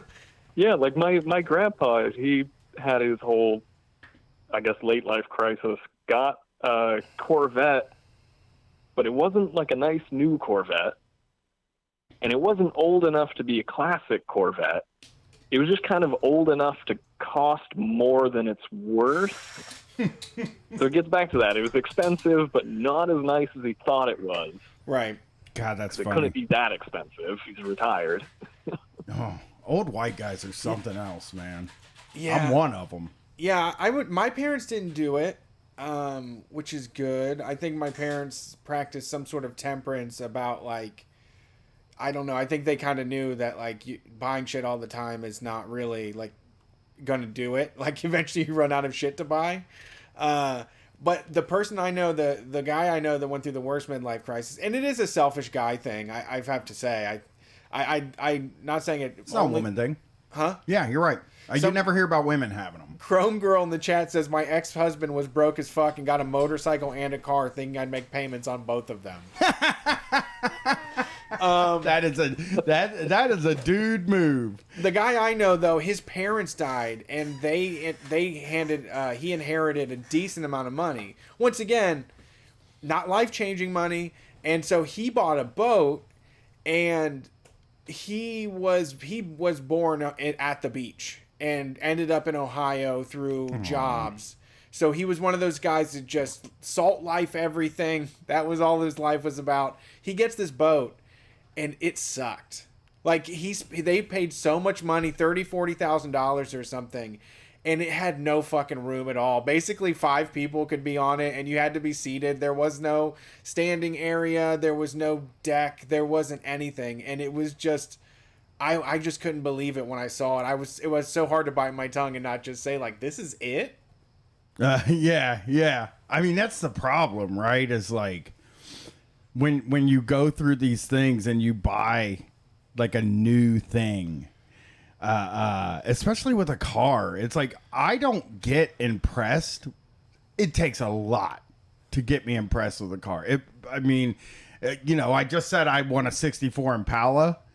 Like if you tomorrow went and bought a 64 Impala and you drove it over to my house and you were like, check this out, I'd be like, does it have hydraulics on it? Like you wouldn't notice for like a month or so. Yeah. It's like, whatever, dude. It's not impressive unless it's tricked out and has hydraulics and all that stuff on it. Then I'm like, right. All right, that's a nice fucking ride you got going on there. That car does something besides just drive. It can jump too. My friends used to get like I think annoyed with me in that they would go buy a new car and they'd be like, "You want to come out and look at the car?" And I'd be like, "Nah."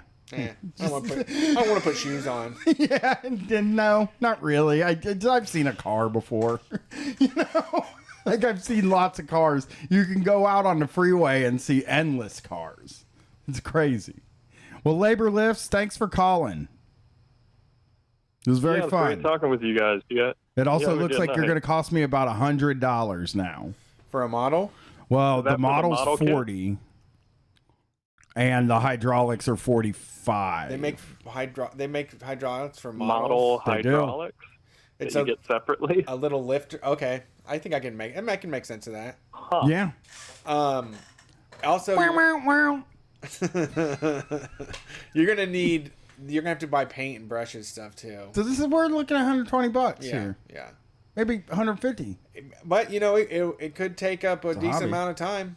Well, yeah. As much as a video game. Yeah, there are worse quarantine so what I've been doing lately into. when I podcast is just draw the word fuck over and over again in different ways. And the word doom in different ways. Fine. And then color it with markers. And it's just like this, kind of collage of one word. Uh-huh. And put a little model there. Yeah, instead.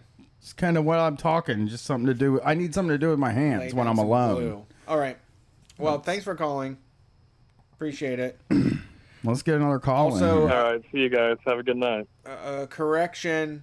The Dale Earnhardt car was a Monte Carlo, not an Impala. Oh, that's a good Brian car, though. Those cars were the shit, man. That's a Brian car. I had one, and that was a fun car to drive around in. Official pace car. When you would remember the official pace car? Yeah. You'd see them driving around. That's a Brian car. That's a perfect Brian car. Yeah, that's true. Yeah, because it's just like you could see a guy like me being like, "Oh, dip, that's a what? As fast as a NASCAR? That keeps the NASCAR's pace." The model I want is $99.99, but it's for 12 and up. This is tale as old as time. BattleBot Scott in the chat says, "My small business tyrant dad got a Corvette, a lovely blue new one, right before the 50th anniversary. Sat in the garage, and then he sold it off when he needed the money." Yeah, that's what I would do. That's another reason why I would never get. Oh, you know what? I unplugged myself. That's what happened. I couldn't hear the caller. Oh. Sorry. I liked what was I going to say? I fucking just completely dropped my whole brain. All my memory failed. I I don't remember what I was gonna say. Sorry. Well, it was out of the chat.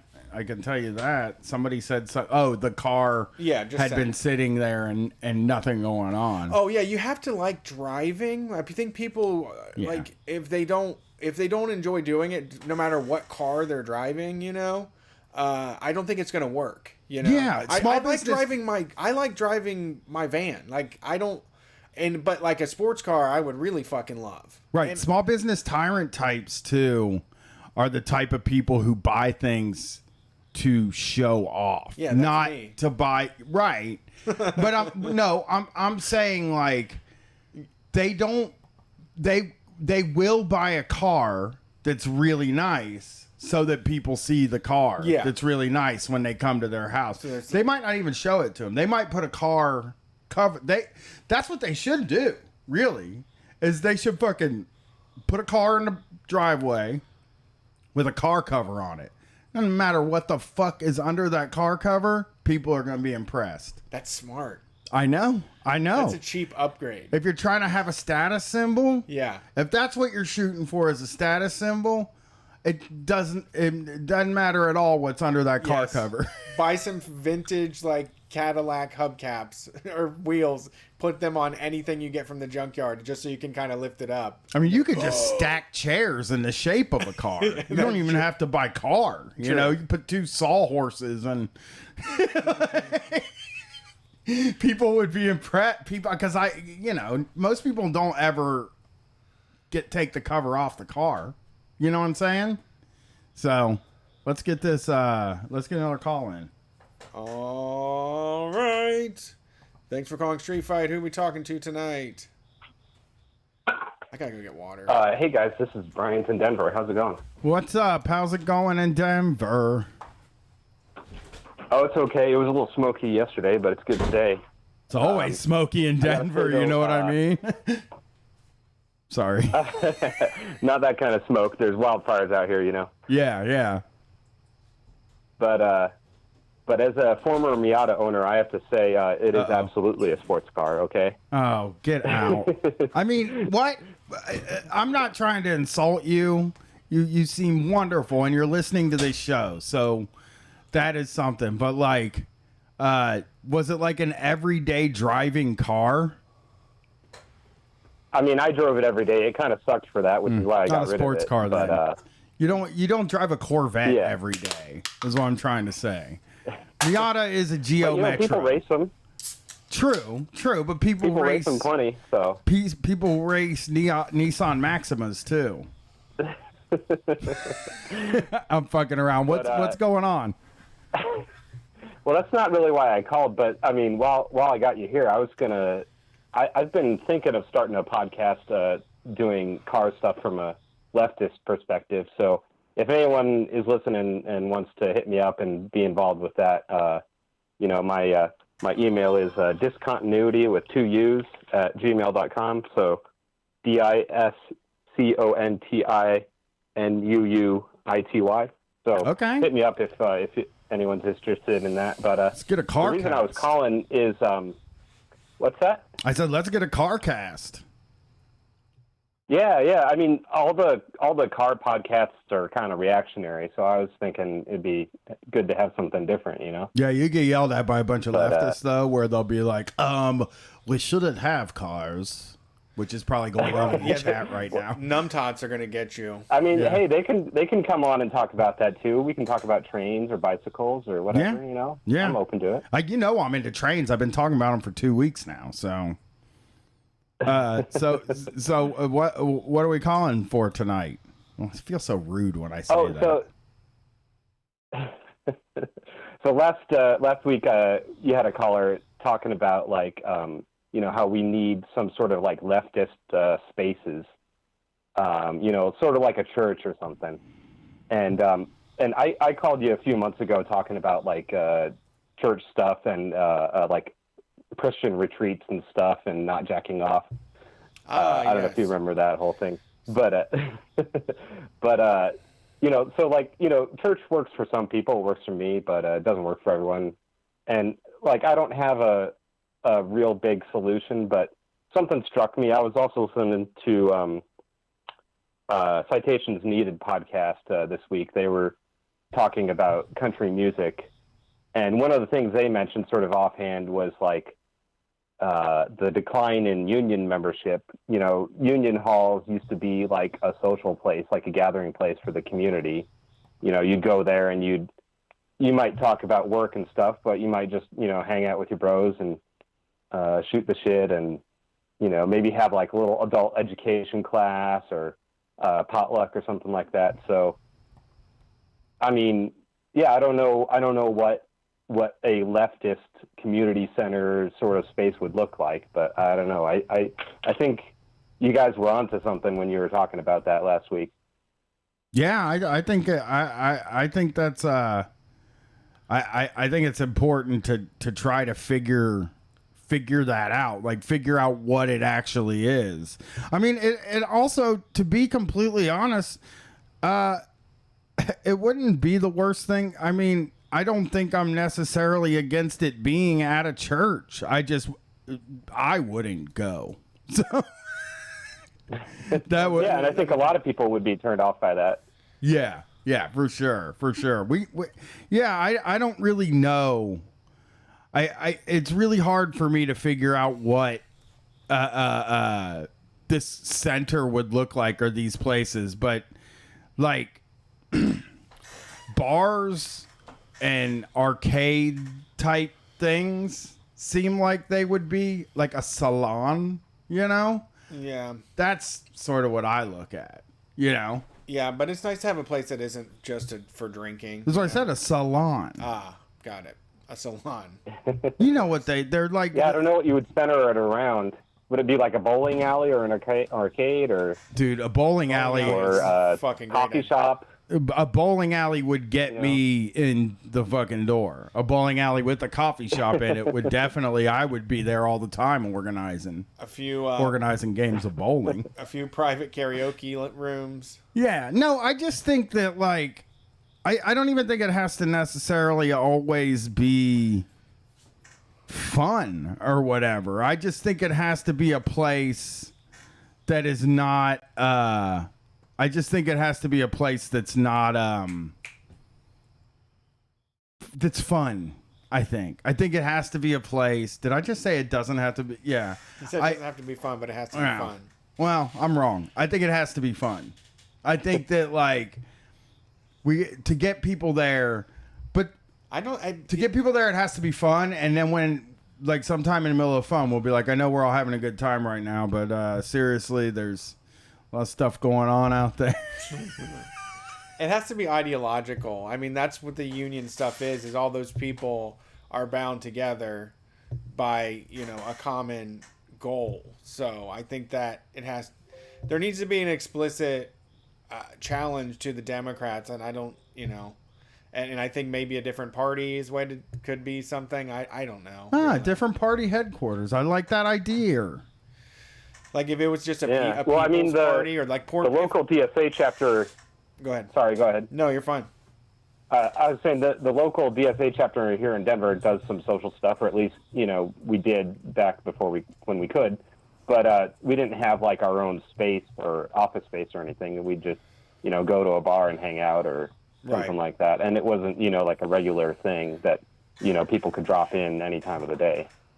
Yeah. But I don't know. Yeah, there's some like, I know that there's like there's a gym in Chicago.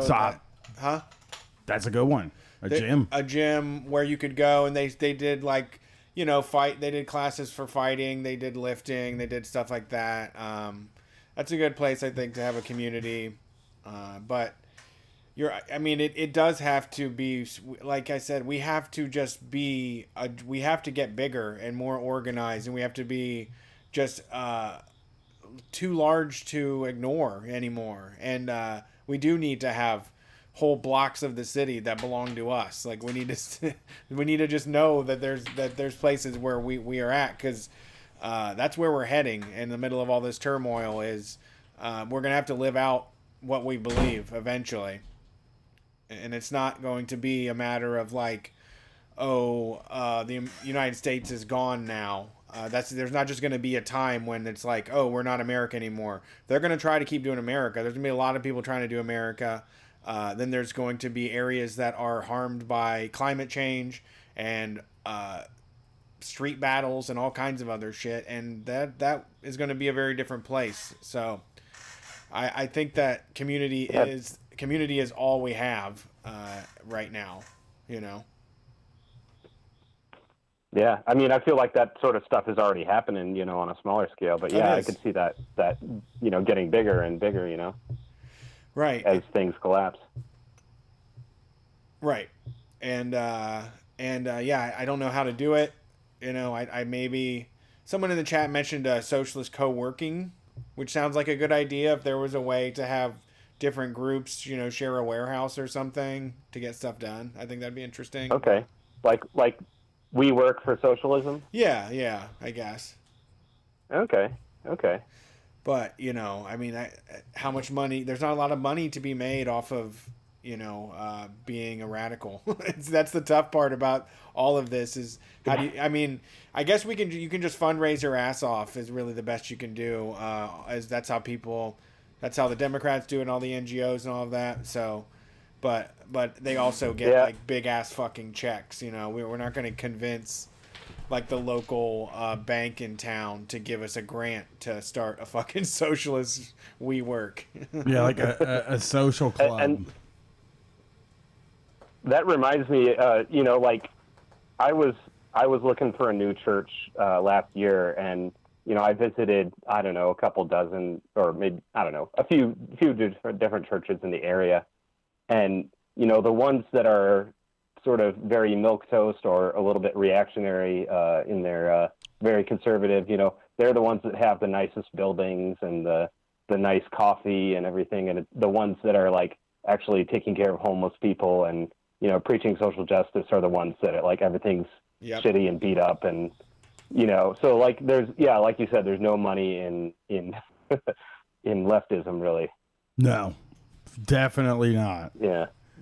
Well, thanks for calling. We appreciate it. Yeah, good to talk to you guys. Good to talk to you. Have a good night. Yeah, peace out. Let's do one more. Good night. You want to do one more? I think we do one more. That's just my opinion, though. We could also not do one more. Okay, well, we'll go ahead and take a break then. And I think that makes sense, I guess. Yeah, let's take a break. If you're in the chat, if you're in the queue right now, we'll get to you. And this week we've got music. Somebody who sent this? Terry. Mac.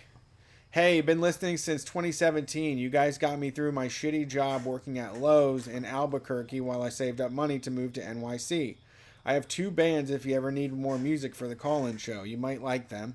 Mystery is a really straight-up hardcore band in the vein of Midwest punk like Die Kreuzen, and LoJack is a more metalhead vibe.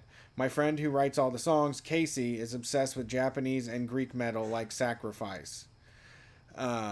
I listened to The Million Tons of Steel with Riley Gale and have gone back through the Power Trip discography. I'm really sad about his passing now. Thank you for sharing your interview with him for free. I hope to call in soon. Best, Mac. All right. So if you have music you want to send in, streetfightradio@gmail.com, or message us on any of the social media platforms or Patreon. We're always available. This is Mystery. You can find them at mystery2000.bandcamp.com. Once again, mystery2000.bandcamp.com. This one's a shorty, so we'll be back. We're Street Fight.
Hey everybody, welcome back to Street Fight Radio.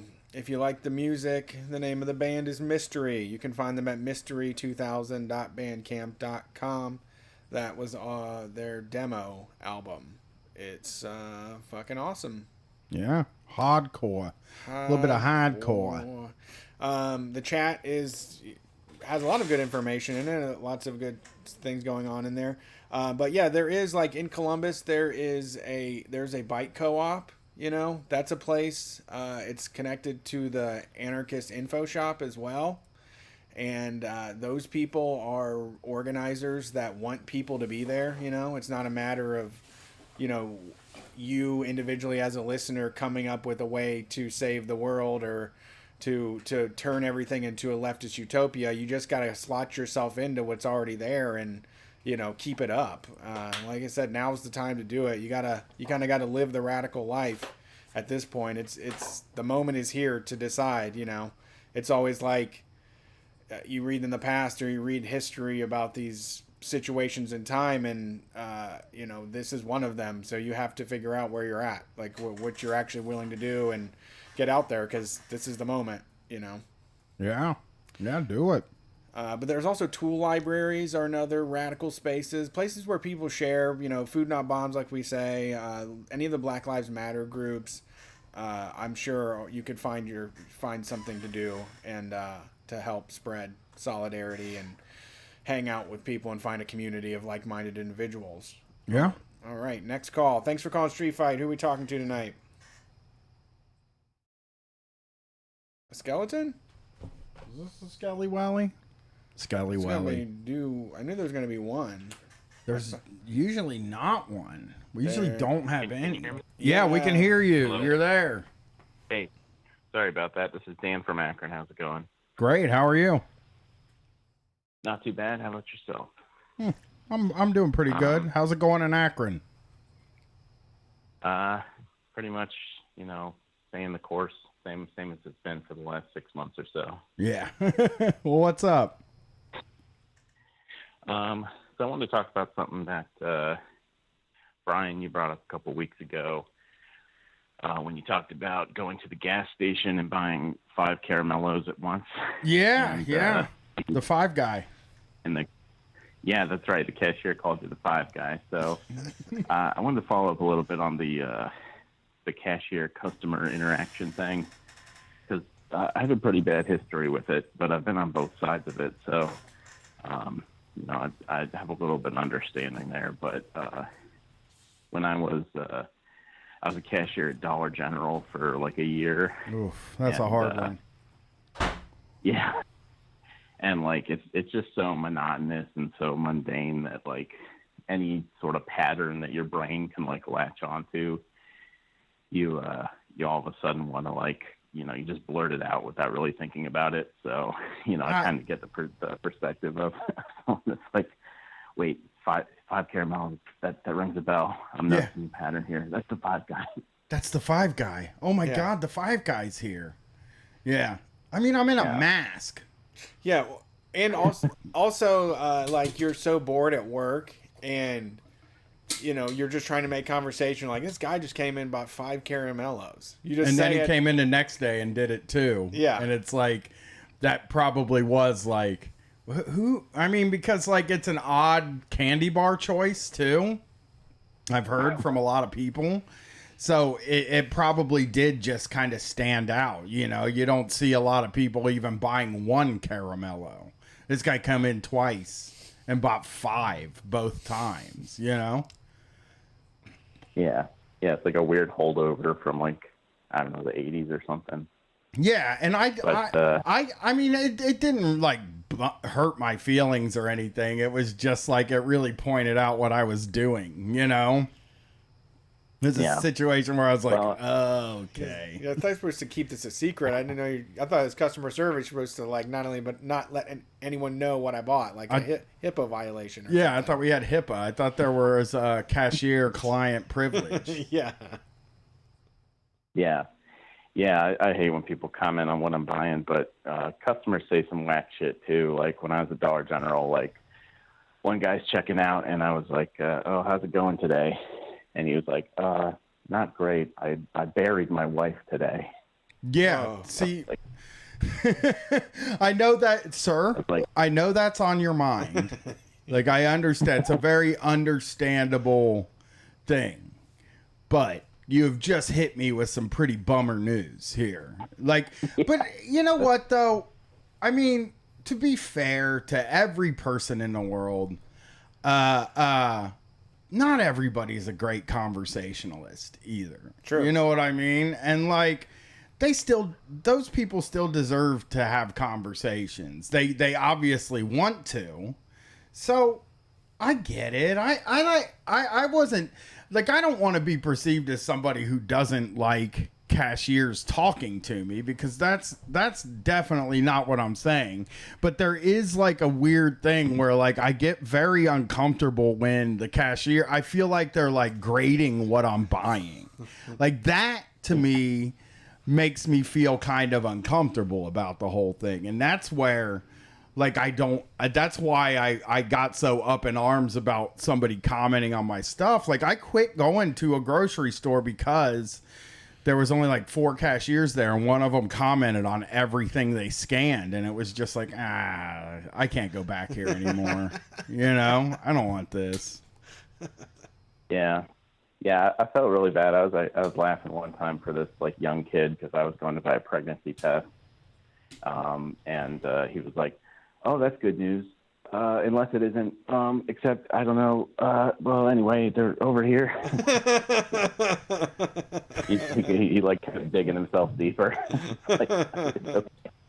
Oh, that would suck too. That's just like, that's like almost like asking a woman if she's pregnant level thing. You know, you don't want, that's why it's good policy if you're a cashier, if you're going to make conversation, maybe be like, how about them Cowboys? Yeah. You know? Yeah. They're doing good nice this weather year. Yeah, nice weather. I just can't wait for Trick or Treat. Yeah. Did you watch whatever the big TV show was the night before? Did you watch the Emmys? Yeah. Can you believe Schitt's Creek won so many awards? I mean, it's an amazing show. Amazing. It's wonderful. You know, that's the kind of conversation we should be hoping for in public. Maybe that's what we need to do, is like create a list of topics that's better than commenting on what I'm buying. You know, I once bought a box of Star Wars fruit snacks because they were on sale. And the guy that was ringing me up was asking me all kinds of questions about Star Wars. And this was before I'd even seen Star Wars. And then I just kind of stood there like, yeah, I mean, yeah, Darth Vader, huh? You know, that's a bad guy. Heck of a guy. Heck of a guy. He's a bad guy. Luke Skywalker, good guy. He's a good guy. That's a hell of a good guy. Yeah. You know? And it just feels uncomfortable. I also wear a lot of sports team hats. I've kind of gotten off of it now, and that's been very good for me. But yeah, a lot of times they'll ask me about sports, and I'm like, I don't know how Cleveland's doing. Yeah, you know, yeah. No fucking idea. I don't know how the Reds are doing right now. But I went and got a couple of hats that weren't current teams, so now I'm living the high life. You know, nobody even asked me about my hats. Yeah. I've also done the thing a couple times where I accidentally like started a fight with a couple of the cashiers, like not with me, but between 2 other ones. Like one time I was at like a Panera, and person was like ringing me up, and another cashier comes up to the adjacent register and starts ringing somebody else up, and she's like going really fast, and she like catches up to where mine is, and just jokingly offhand, I'm like, "Oh, what, do you guys having a race or something?"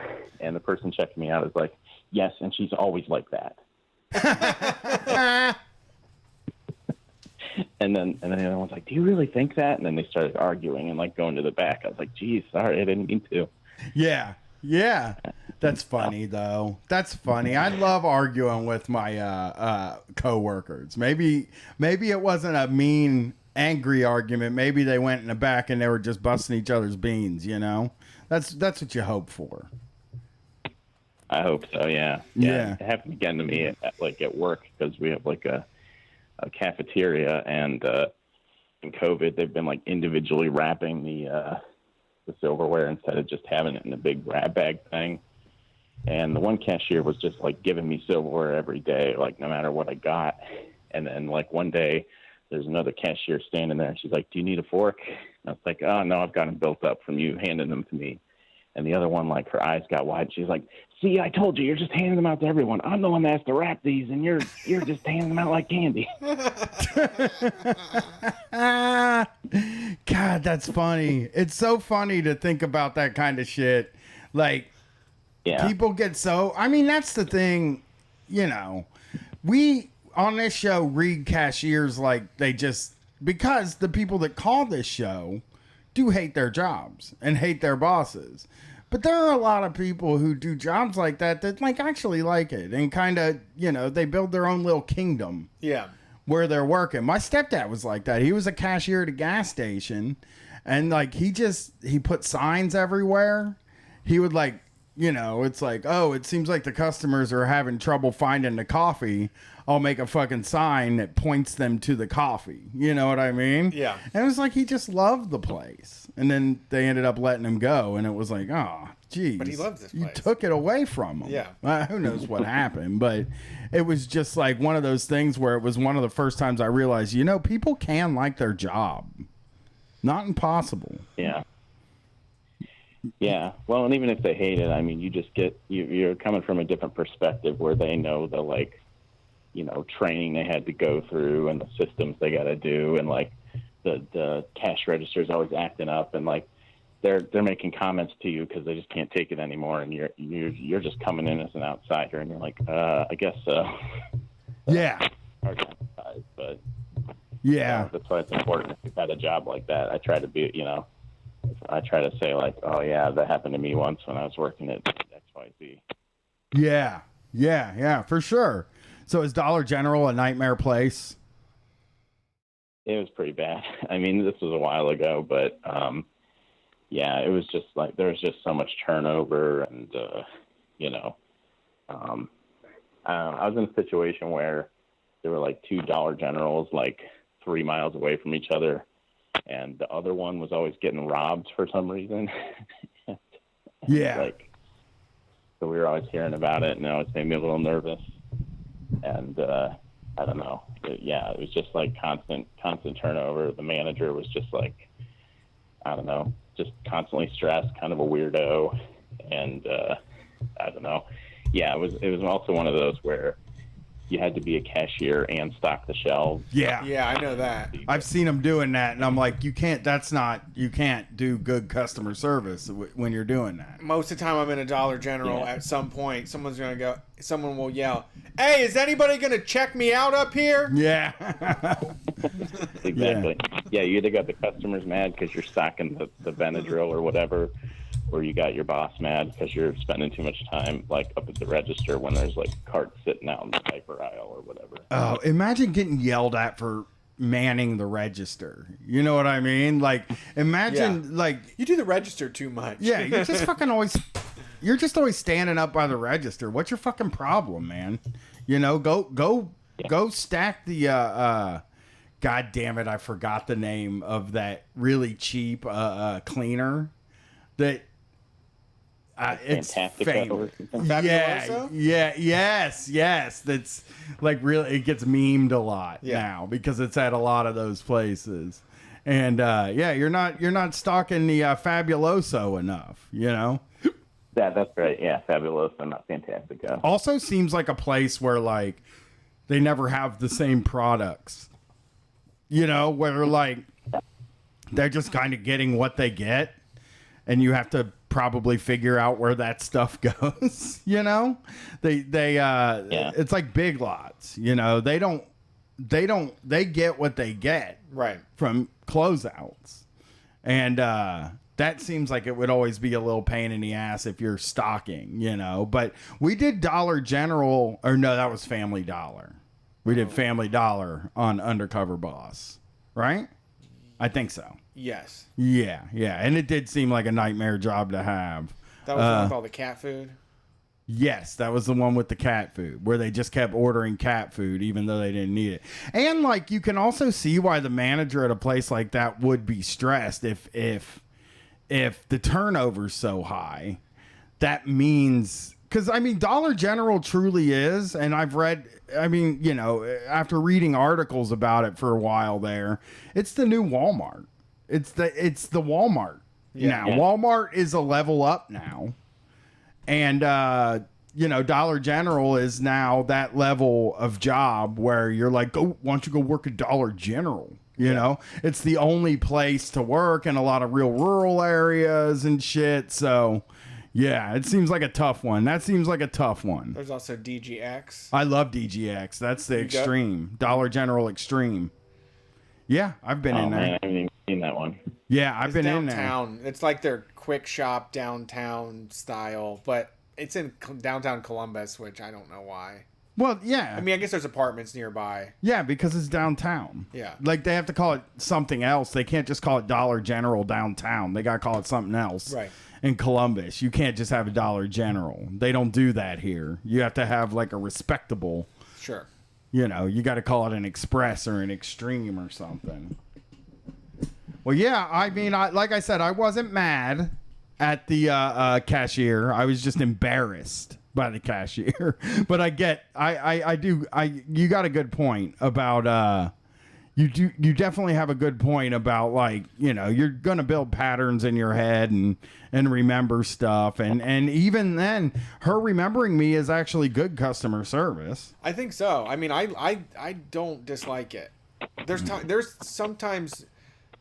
been times, I believe, where I've gone to like a gas station every single day for like a year, and then I will comment about the person. They have no idea who I am. Yeah. Like I've had that experience too.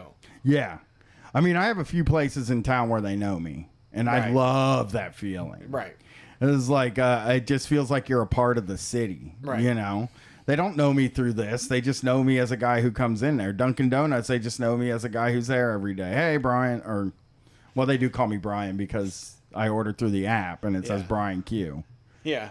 Yeah. We'll get you. You can go back to the restroom and watch our employees take a shit. You have enough reward points. You get to watch one of the employees take a dump.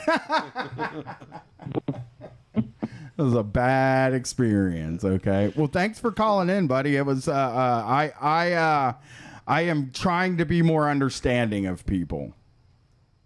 No, yeah, I didn't think you were like pissed or anything, but I was like, I get it. Like you're just like in a wave, and you're just trying to find any rock to like latch onto as it's washing you away.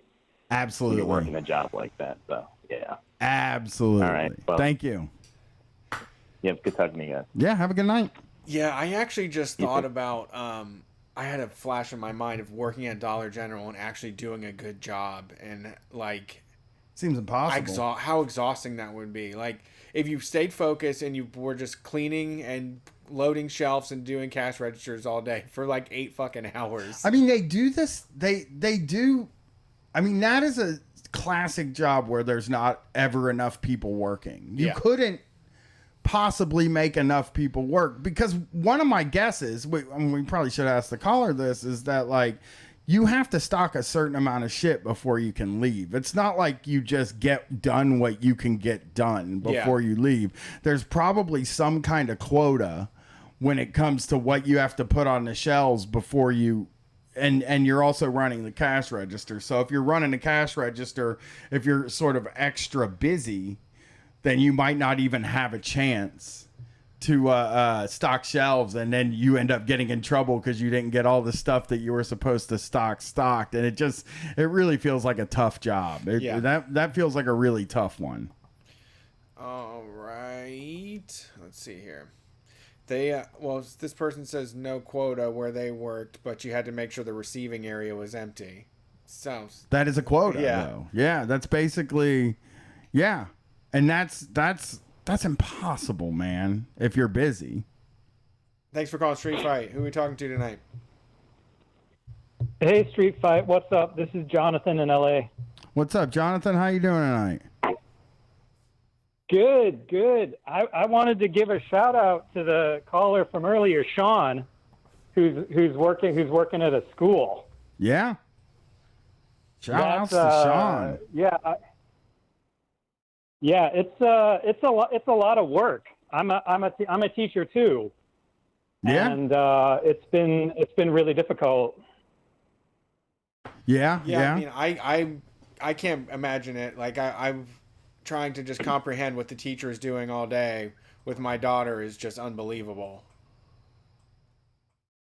Yeah, so it's a little different for me because I teach university, and so I do things. You know, I don't have as many teaching responsibilities, but I also have to do administration and research and all that, and it all piles up.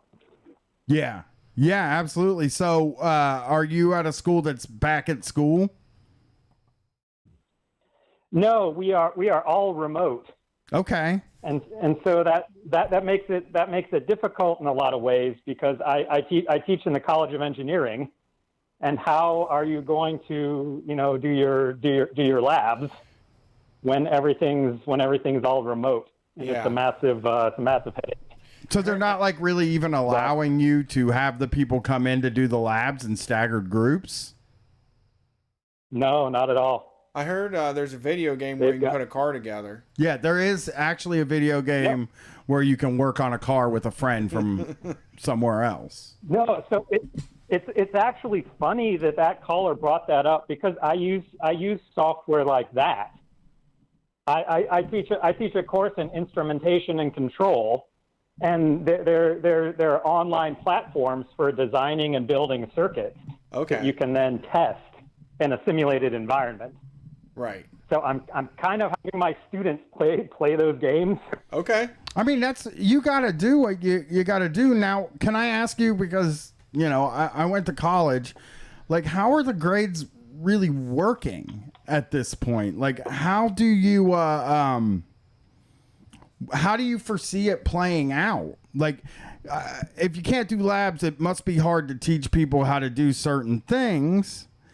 And that seems like it would be an issue, but also it feels like you can't really be a harsh grader in this situation. From my understanding of how high school has been working, I mean, you can't. I don't feel like it's even fair to go 100% all in. Yeah. No, you do have to recalibrate a bit.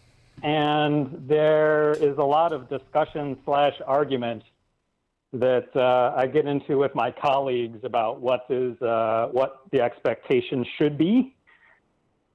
But I tend to lean towards, when I'm putting together, kind of what makes up your course grade, I want it to be more based on effort than productivity, if that makes any sense. Yeah. Yeah, that's actually a really good way to look at it.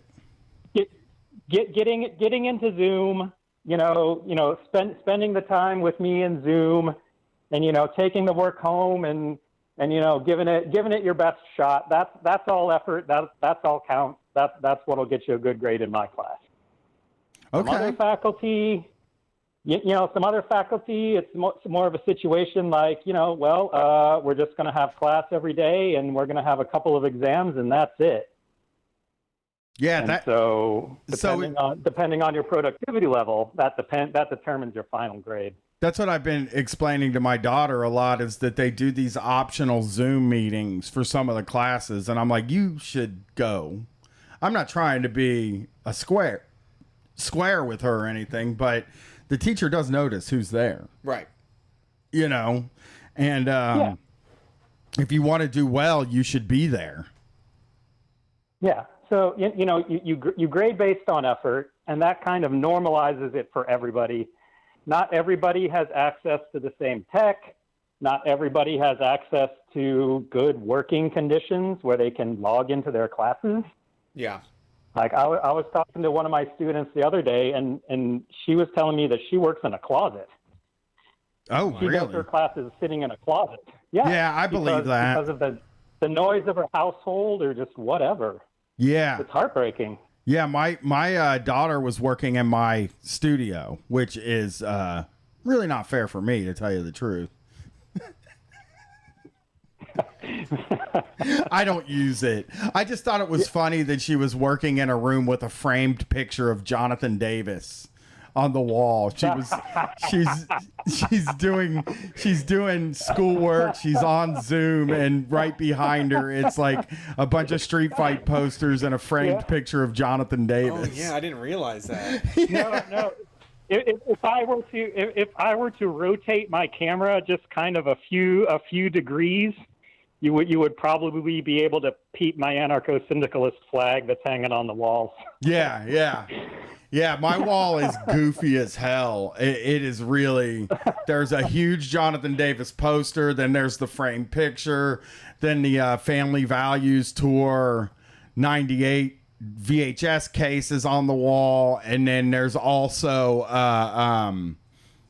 Mancow's book is displayed up there too. So it's just like whatever people have sent me from the Shock Jocks, I hang there.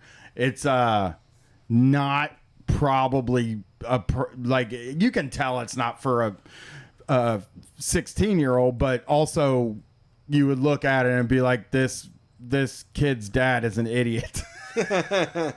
Oh no, yeah, I work in my living room. It does not look like a faculty office at all. Yeah. I mean, and I think the students probably do feel like they're also being judged on what the room looks like too. I would guess. I mean, I'm not a teacher or anything, but I haven't been in school, but I would assume that they might even feel like that could be part of what the teachers think they're doing too. Yeah, no, I run a camera off classroom. You don't got to have your camera on. Oh, nice. Yeah, I think that seems like the way to do it too. But here's the other thing I wanted to say though. The university where I work, the land was donated to the state of California by William K. Kellogg.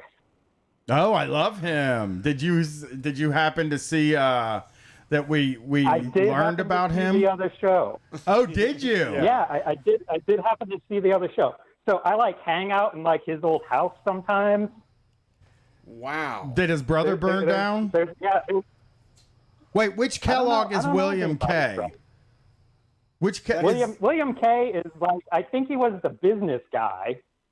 I got to be honest, I was trying to pay attention to what his deal was, but there are a couple guys talking over the show. Yeah, he's the doctor, right? He's not the doctor. He's the other guy, right? William is right. He's the other guy. He's the one that burned down. He's the one that burned down his brother's practice and stole his fucking cereal recipe. So anyway. Yeah, so anyway, he donated this land for the university that was previously a ranch. Okay. And he donated it under one condition. And that one condition was that all of the horses get to stay. Oh, okay. I thought it was going to be that nobody's allowed to JO. No. So to this day, all of William K. Kellogg's, the descendants of William K. Kellogg's horses, live on campus. Yeah. All the students in the ag department take care of them. Honestly, you could have lied to him, though, and just been like, the horses are here. And then when they died, just be like, All right. Yeah, he's not going to know. It's all still here. Yeah. And it's actually, the way it actually worked out is that, back in, the golden age of Hollywood, whenever they needed, a lot of horses for, a movie, like a cowboy movie or, Lawrence of Arabia or something, they'd come and they'd grab them from our campus. Yeah. Okay. I mean, the Kellogg guy, again, he burned his goddamn. He unfortunately burned his brother's practice down so that he could make cornflakes, but he also was a highly successful businessman. So what are you gonna do? Kind of works. And also, that's how you made. That's the food that made America. Also, if you're evil, if William Kellogg is evil, you gotta kind of understand it because of what Post did to him. Post comes in there, he steals his recipe, makes grape nuts, and then becomes a billionaire, while William's sitting on the sidelines waiting for his no-fat brother to fucking let him make cornflakes. For sure. Yeah. No, man. That is what really about motivating you for sure. Yeah, what about the Coke guy's son? What about Dr. Pemberson's son? He's something. I don't remember which one that was. Oh, just the Coke guy, Doc Pemberton's vampire son. The vampire guy. Yeah, that he's plays- just a cool looking. He looks like one of the Lost Boys all of a sudden in the middle of an episode of TV about the Coke man. a guy that lived in a cave and made Coke. Yeah, Oh, okay, I remember now. Yeah. yeah, he's pretty cool. Yeah. He's a pretty cool, badass dude. But yeah. Turns up looking like a bohemian. Yeah. Have you ridden the horse? Have you ridden any of the horses? I have not. I have not ridden any of the horses. But it used to be there was a patch of the fence of their pasture that was right by where I would walk out to the bus. And I'm pretty tall, so I can reach over the fence and through the barbed wire. I pet them every day. You ever feed one an apple? I know that's people love to feed horses apples. No, you see, I wouldn't do that because that's the agriculture school Respect. thing. You know what I mean? Yeah. And then sometimes when people get mad, they go, "Oh, horse apples." Yeah, I get mad. That's what I say when I get mad. Yeah, you fucking punch a hole in your bedroom wall and you say, "Oh, horse apples." Oh, horse apples. Well, thank you for calling in, and good luck teaching. I know it's a hard job, harder job this year. Yeah, we'll make it. We'll make it. Yeah, hell yeah. Thank That's you. the attitude we like. Appreciate it. Appreciate it. All right, last call to end them all. Yeah, we're going home early tonight. Thanks for calling Street Fight. Who are we talking to tonight? Hey, it's Mal from Tokyo. How's it going, guys? Oh, Tokyo Miles. How's it Tokyo. going? Yeah, it's not bad. It's a beautiful sunny day. Temperatures are going down, so it's not just a sweaty mess every day. That's good. That's good to hear. Like that. So how's go ahead. COVID there? How's everything going there? You able to do stuff? Yeah, everything is pretty normal. The government still has asking bars and izakaya to close at about 10 p.m. But it's I think you guys would be pretty comfortable because you go into a restaurant and they're like, hey, you got to do the choo-choo. And you get the hand sanitizer on. They'll put the thermometer up and get a temperature reading, and then you can go sit down. You can take your mask off and stuff like that. Sit at the table. Tables are spaced out, plexiglass and shit like that. Most of the chain restaurants have really good controls on it. Any rapid testing happening? Any the paper cheap shit they're talking about? I don't know about the paper stuff. So my office had 3 positive COVID cases, so everyone had to get tested, and it was 7 minutes. So they just prick your finger like you're getting a blood glucose test. Oh. And 7 minutes. I think it's the PCR antibody test or whatever. God, couldn't they do that here? Fuck. 7 minutes. Probably. That would solve all the problems. It's super fast. Oh my god. Yeah, but my whole office, we got called in. They're like, go to the 22nd floor, and you sit down. Nurse pricks your finger and takes the little tube and gets the blood sample. Yeah. 7 minutes later, boom. I wish I got a lollipop though. We don't get the lollipop. Yeah, that can really smart. That can really hurt. Yeah, but you get the test, and you don't. One, you don't have it, and two, the people around you don't have it. That is really, that's better than a lollipop. Tell you the truth, I would love that. You consider that to be a lollipop? I consider that lack of anxiety a bit of a lollipop for myself. Yeah, not getting COVID's pretty good. It rules. It rules. I've liked it so far. I've liked not getting it, but I still have in my mind I'm gonna get it. So it's I'm just waiting for it. I was surprised too because I guess we initially my company has been work from home the whole time, but one of the other companies in the group, I was talking with the manager there, and I'm like, well, how come everyone doesn't work from home? I mean, you guys are all software nerds. Everyone could be working from home. No one has to be here. He's like, well, how are we going to know if they're going to do any work? They're just going to be slacking off. It's software guys almost always have a ticket tracking system. It's well, fuck you. You're already monitoring all the work they do. Like, if you're really worried about it, just like get more involved. Yeah, you'll know if does the work get done or not. That's what do you mean? Like, you can't just speculate they're not going to do their work. If they don't do their work, you do the normal thing. But if you let them work from home and the deliverables show up, I mean, that's what you want. That's all that we're here for, is to get this shit done. Yeah, absolutely. And like my whole team, we've been working really hard, and you know, you're probably getting more time out of everyone. I know they're getting more time out of me because like I'm sitting at my computer. I'm like, oh, could be working. Yep. It's hard not to open up another tab and just peek at the email real quick. Get like put out a fire before you wake up and see it tomorrow. Well, and then like most software teams were using like Slack to talk, and so I've got it on my phone like an idiot, but I can't not have it because we have on-call shifts, and I always forget to turn off notifications. Mm-hmm. And it's like we work with teams around the globe, and sometimes it's like Pacific time, and it's like 2 a.m. and I get a little ping. I wake up. I'm like, oh, I should probably take care of this. Oof. Yeah, that's. I mean, I think that's what it's. I mean, I think that, you know, unfortunately, like most innovation, it's just a way for them to get extra. Like, and you know, like Brian said too, it also is now creating this atmosphere of like, well, who really wants this job? Who's willing to do extra? Who's willing to go the extra mile? Who's showing up to this stuff? You know, who's skipping lunches? Who's answering emails at 1 a.m? I don't know. I think we lost them. Uh-oh, spaghetti. The fucking Tokyo phones, man, you know? Yeah, it's hard to get over here, I bet. Yeah. Get that voice all the It's way. going to go all the way a satellite from Tokyo and then back here. Yeah. That's the show. Sorry, Tokyo caller. Tokyo Joe. Tokyo Joe. That was the call-in show from Street Fight Radio. I think it went well. Right? I liked it. I thought it was great. Yeah. I liked talking about cars. I liked talking about, you know, friendships and stuff like that, you know, with the cars and living 2 hours away from somebody but not really being able to see them.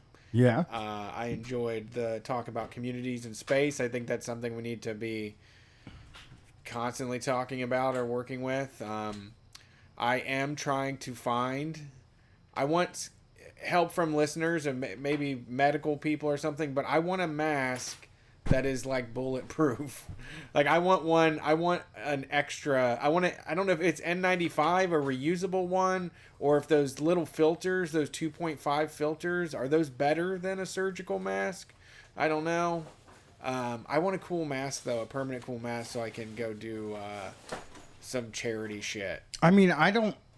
Again, the mask is more to keep your shit out than stop stuff from getting in. Right. So. Right. There isn't. But I need a tighter fit. That like there's also it comes down to like how much the tightness of the fit, how much is escaping, that kind of shit. Yeah, I mean, but that's just protecting you. Okay. Them from you. That's just protecting them from you. It's their masks that are protecting you from them. Sure. See what I'm saying? Yeah. Sure. It helps a little bit with them too, I think. Okay. That's just what I've read. Okay. Well, let me know what you think, listeners. I'm an expert on this kind of thing. I'm a medical expert. Okay. We will see you on Wednesday, I guess. There's nothing else to do. Shocktober starts soon, Brian? Yeah, it should. I mean, here's the thing. The scheduling is kind of a nightmare. There will be some form of Shocktober this year. If it starts late, it's still going to be 6 episodes. It might even be more. I have different concepts in my mind. But, you know, I kind of got a curveball, and I'm dealing with it, but I'm working on it. And we'll see. We'll see what it is. I will make it good. That's the Shocktober promise. I will make it good. Okay. All right. Well, thanks for listening. We're Street Fight Radio. Cut that shit off, Brian.